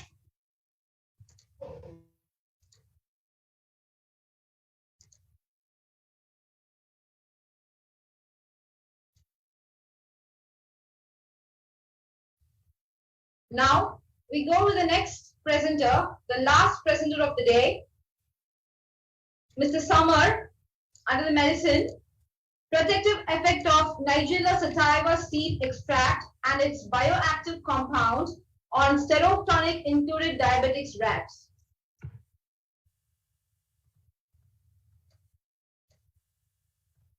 Summer, can you please, yes. Can you please unmute?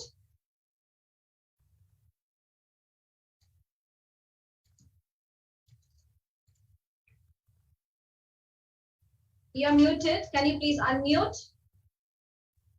Yeah, is my voice audible to you? Yes, Summer. Yeah.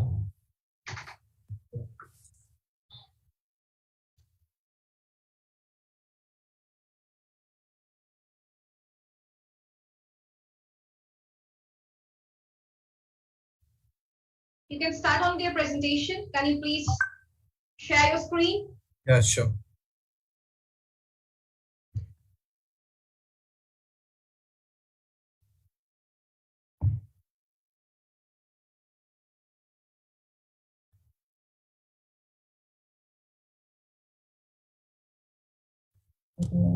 Yeah, can I start now?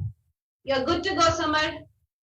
Thank you so much. Well, I'm Dr. Samar Khan, and I'm currently as a PhD scholar in public health in Texila American University.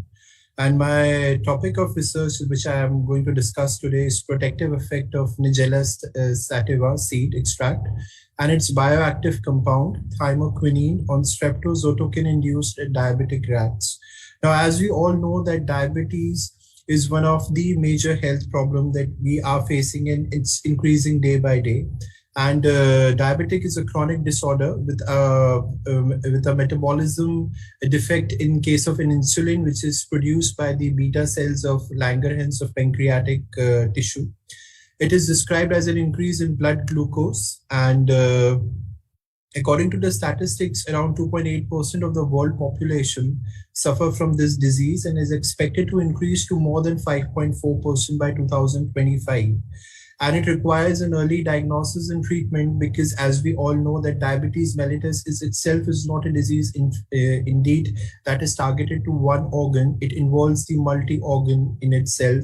It includes your CNS, which includes your peripheral neuropathy. It includes your eyes, ocular neuropathy, and all those other factors. So high prevalence, variable pathogenesis, progressive process, and complications of all these diabetes highlight the urgent need of the effective treatment. Now, as we all know that most of the medicines are available for diabetes, for curing diabetes, but most of these medicines make it more dependent towards this disease. And therefore, as I belong to a country where Ayurveda plays a very important role, and it has an effect, and it does have shown and promising results in many other diseases, including even cancer also. So there has been medicinal herbs that have gained wide attention from research and have been considered to be a beneficial adjuvant agent in that cases. Therefore, my focus area was in Nigella sativa, that has been considered to be such compared to oral anti-diabetic drug, which has been done by the various studies. Reviewing the literature, it becomes very evident that extract from the seed of Nigella sativa have been used traditionally as well as medicinally in various therapeutic effects, such as their antioxidant, anti-cancer, hypolipidemic, and anti-inflammatory properties. Despite the use of Nigella sativa in several disorders like the one cited above, there are no such studies, or there are very few to none of the studies which shows its anti-diabetic agent, covering the various aspects. So except for the work of 𝐭𝐡 et al. In 2011 and 𝒂𝒂𝒆 et al. In 2015, who reported that effect of Nigella sativa tea in type 2 diabetic patients as regards glucose hemostasis, liver and kidney functions, and protective effect against cardiac dysfunctions in patients with type 2 diabetes mellitus. Therefore, taking forward with this idea and concept, so amazingly few plants and their products, despite the crude use in anti-diabetic, have been technically validated. Therefore, the anti-diabetic effect leading to biochemical alteration is not clearly understood. Hence, the present research work has been undertaken to study the effect of Nigella sativa and its active ingredient thymoquinone on the streptozotocin-induced diabetic rats in order to explore the anti-diabetic activity and the involvement of biochemical alterations. So this is how the extraction being done. The 500 gram of the plant material, that is Nigella sativa, has been collected. It has been extracted through various processes and has been induced to the rats intraperitoneal, and it's been the experimental design have been divided into 5 major groups. Group 1 was the 7 rats that are non-diabetic, so that has been counted under control group. Then there was group 2, untreated diabetic rats. Group 3 was the 7 Nigella sativa extract at a dose of 100 mg per kg body weight. Group 4 was thymoquinone at a dose of 20 mg per kg body weight. And group 7 was, and group 5 was metformin, which is a drug that is commonly used to treat diabetes at a dose of 10 mg per kg body weight has been used. Now, results, what we found is that oral administration of streptozotocin in pre-induced dose of 90 mg per kg alteration body weight of male rates. After 28 days of exposure, the body weight of experimental diabetic rat were reduced compared to the control group. All the rats were treated with Nigella sativa seed extract and thymoquinone and metformin. The body weight of rats increased significantly, while the improved in body weight was much lesser than the control group.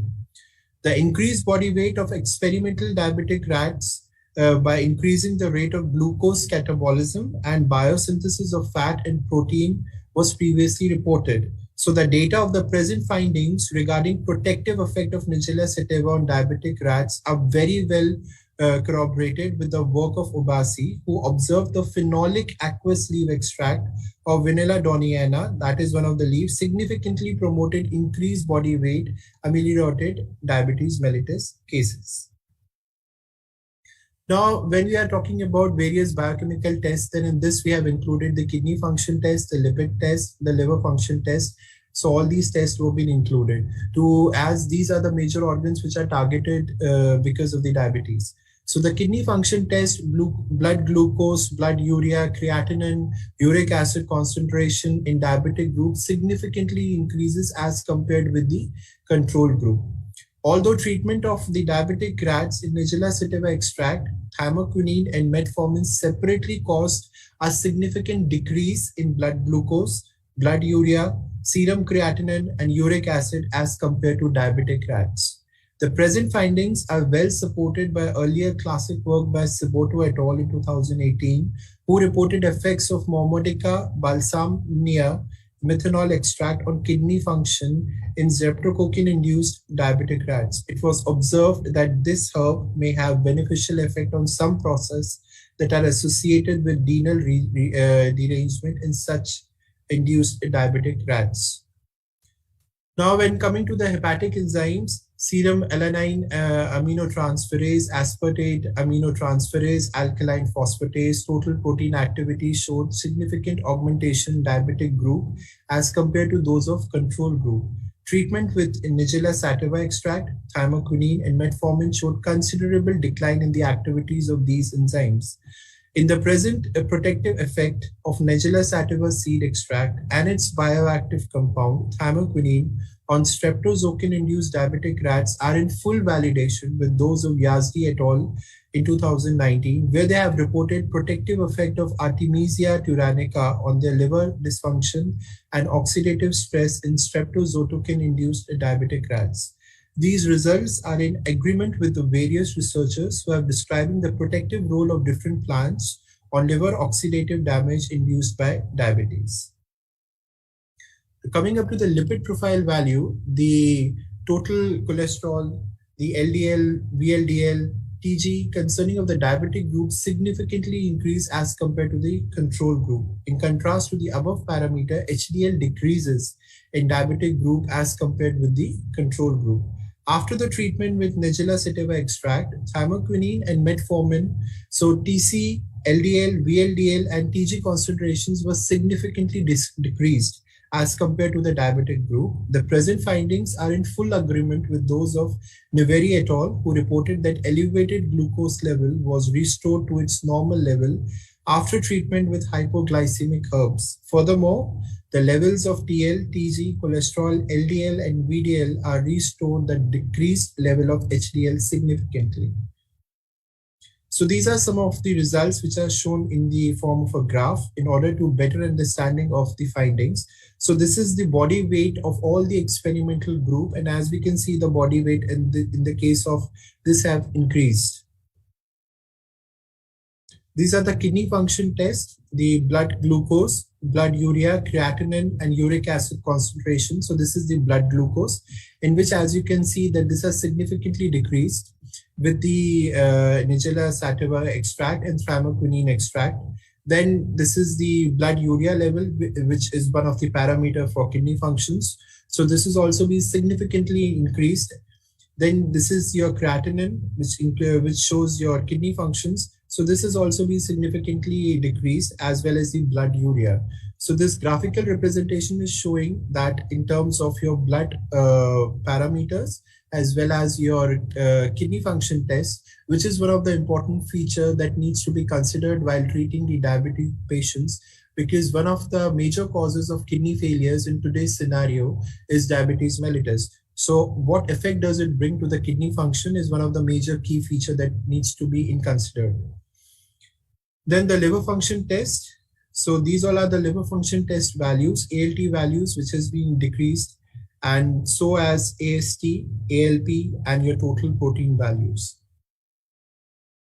These are the lipid profile. So total cholesterol, HDL, LDL, VDL, and triglycerides all have shown considerable decrease in their parameters as compared to those of non-diabetic rats.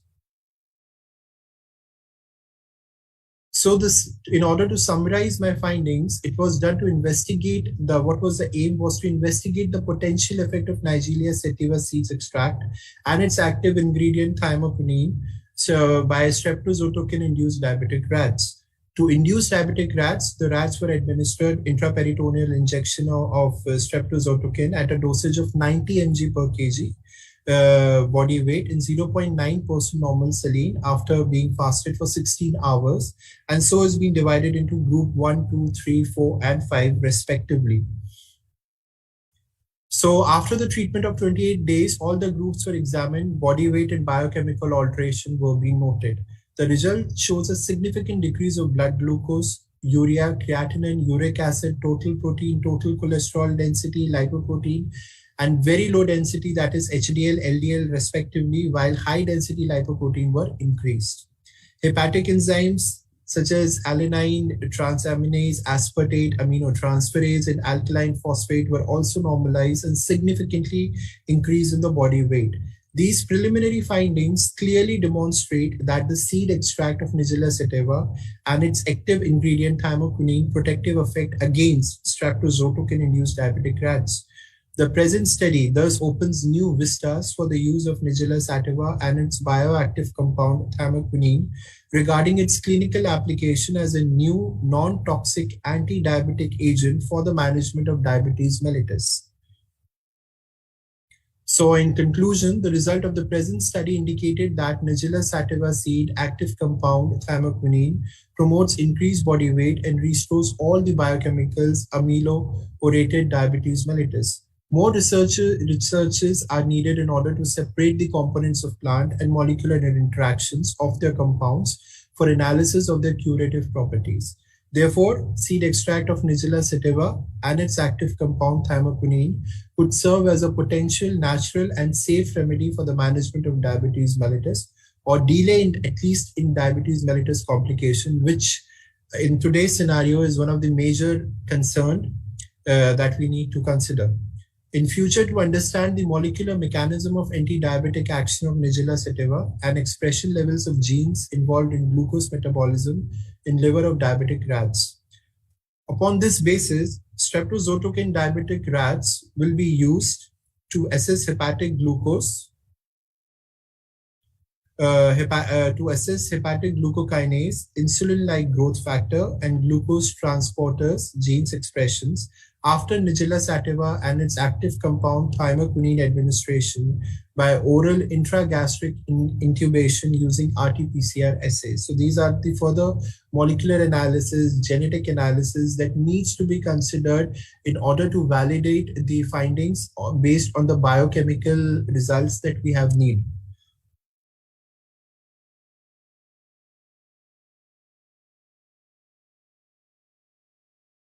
These are my references.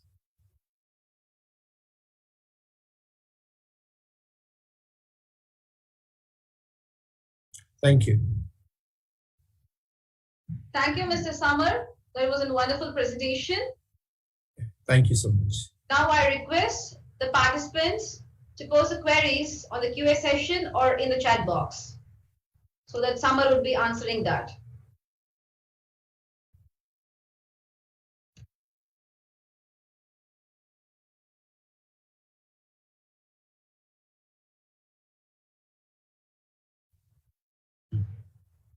We have a question from one of our participants. Yeah, please. For diabetes, renal impairment is seen early by proteinuria using eGFR, estimated glomerular filtration rate, urea and creatinine are crude. Why not look at those parameters? Yes, of course, those parameters are being looked upon, but when we are seeing a diabetic mellitus patient initially, we do not go into the thorough details. For us, for that moment of instance, the initial kidney parameter, kidney function parameters, that is your urea and serum creatinine, is one of the deciding factors. Once the alteration you see in those parameters, you go for the other in-depth findings that needs to be evaluated. Thank you, Samar. Yeah. We have one more question. Will increase in body weight not serve as a predisposing factor? Yes, of course.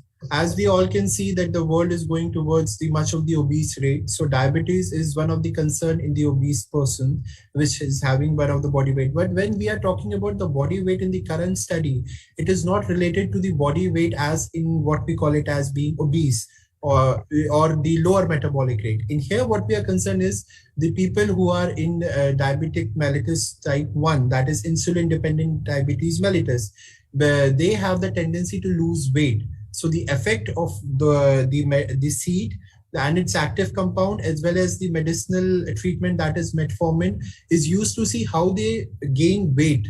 Because in type 1, they have a tendency to lose weight once they develop once they fully develop type 1 diabetes.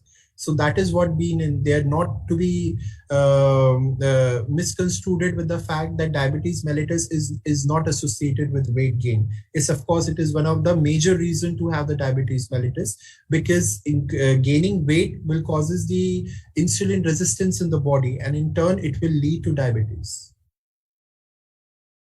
Thank you. We have one more question. Yeah. Could black seed oil have the same effect? Yes, of course, the black seed oil have the same effect.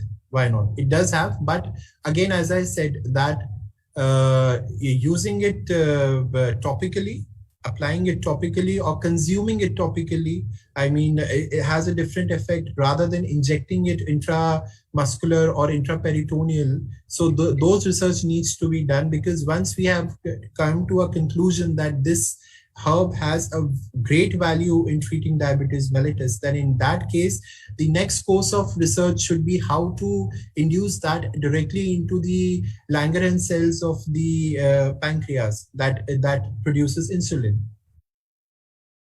Thank you, Samar. We have one more question. Yeah. When do we apply HbA1c? HbA1c is basically a parameter that will tell you whether you are pre-diabetic or whether you are diabetic. So in today's scenario, when we are practicing medicines, the doctors, instead of relying completely on the fasting glucose or postprandial glucose, we do HbA1c. So it defines that the person is in the pre-diabetic stage or in the diabetic stage. So it is always advisable to do the HbA1c as an initial parameter, I would feel. Thank you, Mr. Summer. This is one of my personal questions. Yeah. So what are the other ways of increasing insulin through pancreas, like natural ways of increasing insulin? Natural ways of insulin, see, there are many researches, but currently which is trending is the intermittent fasting. So basically, the concept behind the diabetes and the insulin is that once whatever we eat and whenever we eat, irrespective of the amount of food or the kind of a food we're having, there is an insulin peak that happens. There is a rise in insulin. So in order to protect that, in order to do that, we need to have a control portion with a control period of time. So that is one of the major factors. You need to control your time and you need to control your portion to prevent yourself from diabetes. Second is you need to watch your weight. So once your weight increases, your metabolic rate increases, and therefore the resistance of the insulin dependent cells decreases. So in that way, you are more prone to become diabetic. So if I would have to say that if you can get your HbA1c, and if it is much below the pre-diabetic, then you do not have to worry. But if it is in pre-diabetic phase, then you have to do your lifestyle modification, because still you are in a pre-diabetic phase. You can control the diabetes through your lifestyle modification, and you do not need to go into the medications. But once you have crossed that limit and you have reached to diabetes, then medicine is the only form. And trust me, when we are talking about the diabetes mellitus, it is not something that has been confined only to the pancreas. It has many other complications. It has the neuropathy, like it affects your nerves, it affects your eyes, it affects your hearts, it affects your bones, and mainly it affects your kidneys. So all these factors needs to be done. And HbA1c is one of the important parameter if one want to know whether they are in pre-diabetic phase or whether they are diabetic or not at all diabetic. Thank you, Mr. Stammer. We have one more question. Can you also intimate us on the major foods we should concentrate on? Major foods is like the foods which are rich in fibers.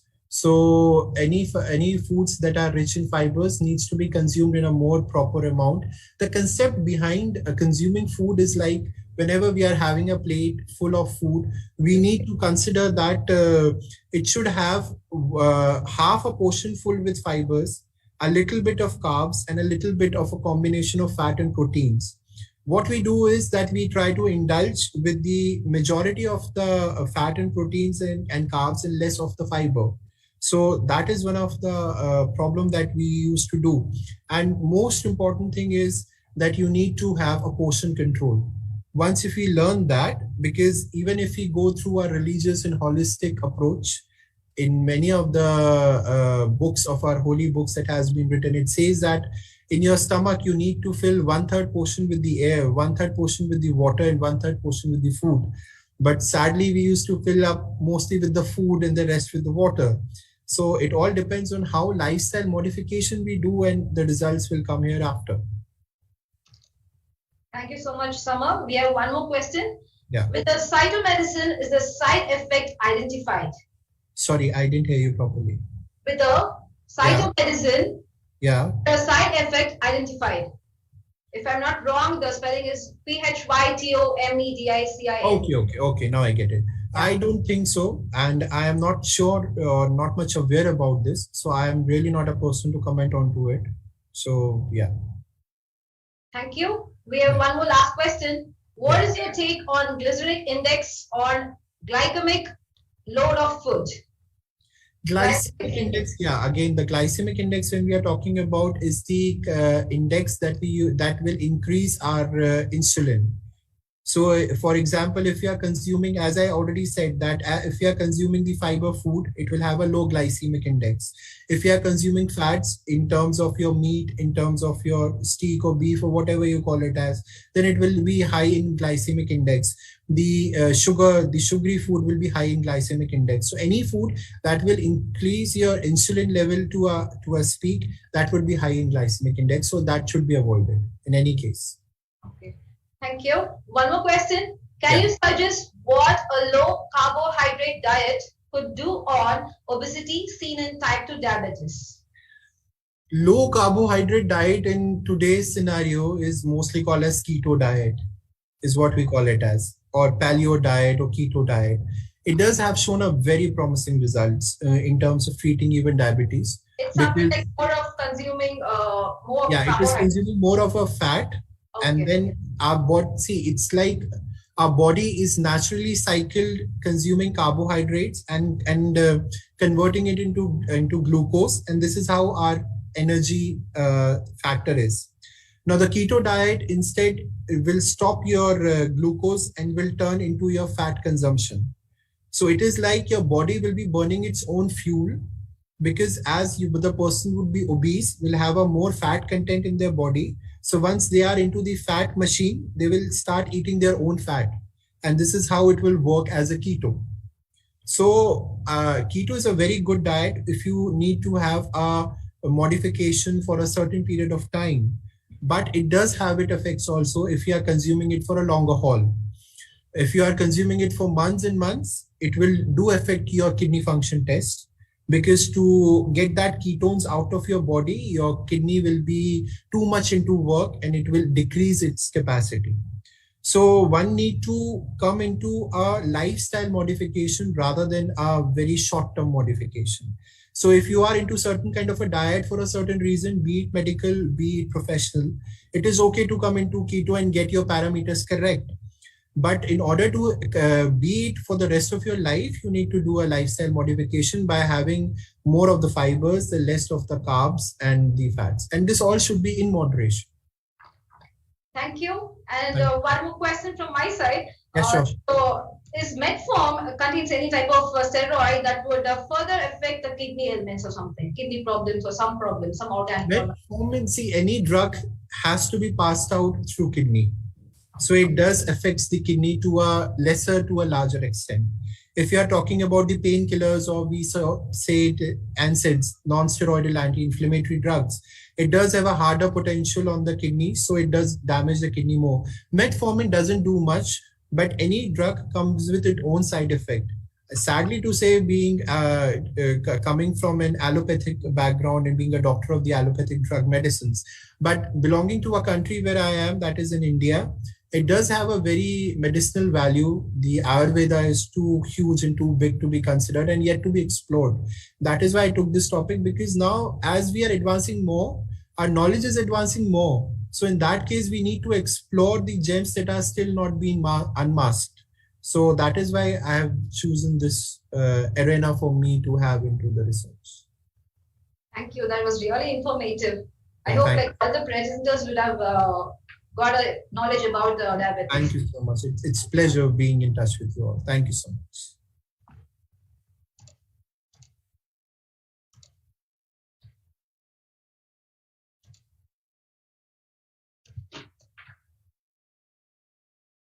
So we came to the end of the day. Texila e-Conference is a wing of Texila American University, which provides the platform to students, marketers, and professionals across the globe to conference line. With latest technologies evolving in the world, things have become more convenient to people.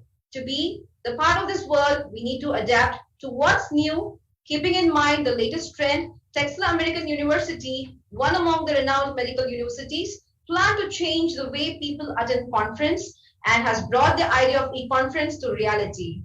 TAU is the only private university that has launched the concept of e-conferencing and has so far enlightened over 15,000 global audience to its event. Texila American University has been developing great minds in the field of medicine for more than a decade.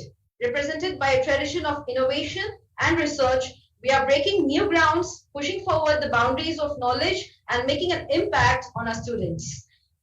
We wish to continue this tradition for a future that will define our work and recognition at the international stage. We have our campuses in Guyana and Zambia. That was an informative session and I congratulate the presenters on their performances. I hope the session was much interesting and useful. Dear attendees, you can consult our event coordinators if you need any assistance in participating for tomorrow's session. I also request you to all the attendees to join on the same link tomorrow.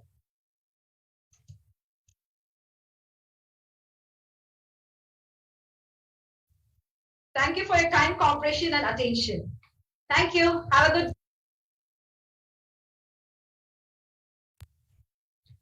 I also want to thank our sponsors on behalf of Texila International Conference. We thank our beloved partners, Texila International Journals, Configo, Bluecrest University College, Indian Journal of Scientific Research, Journal of Pharmacology and Drug Research. Thank you, everyone.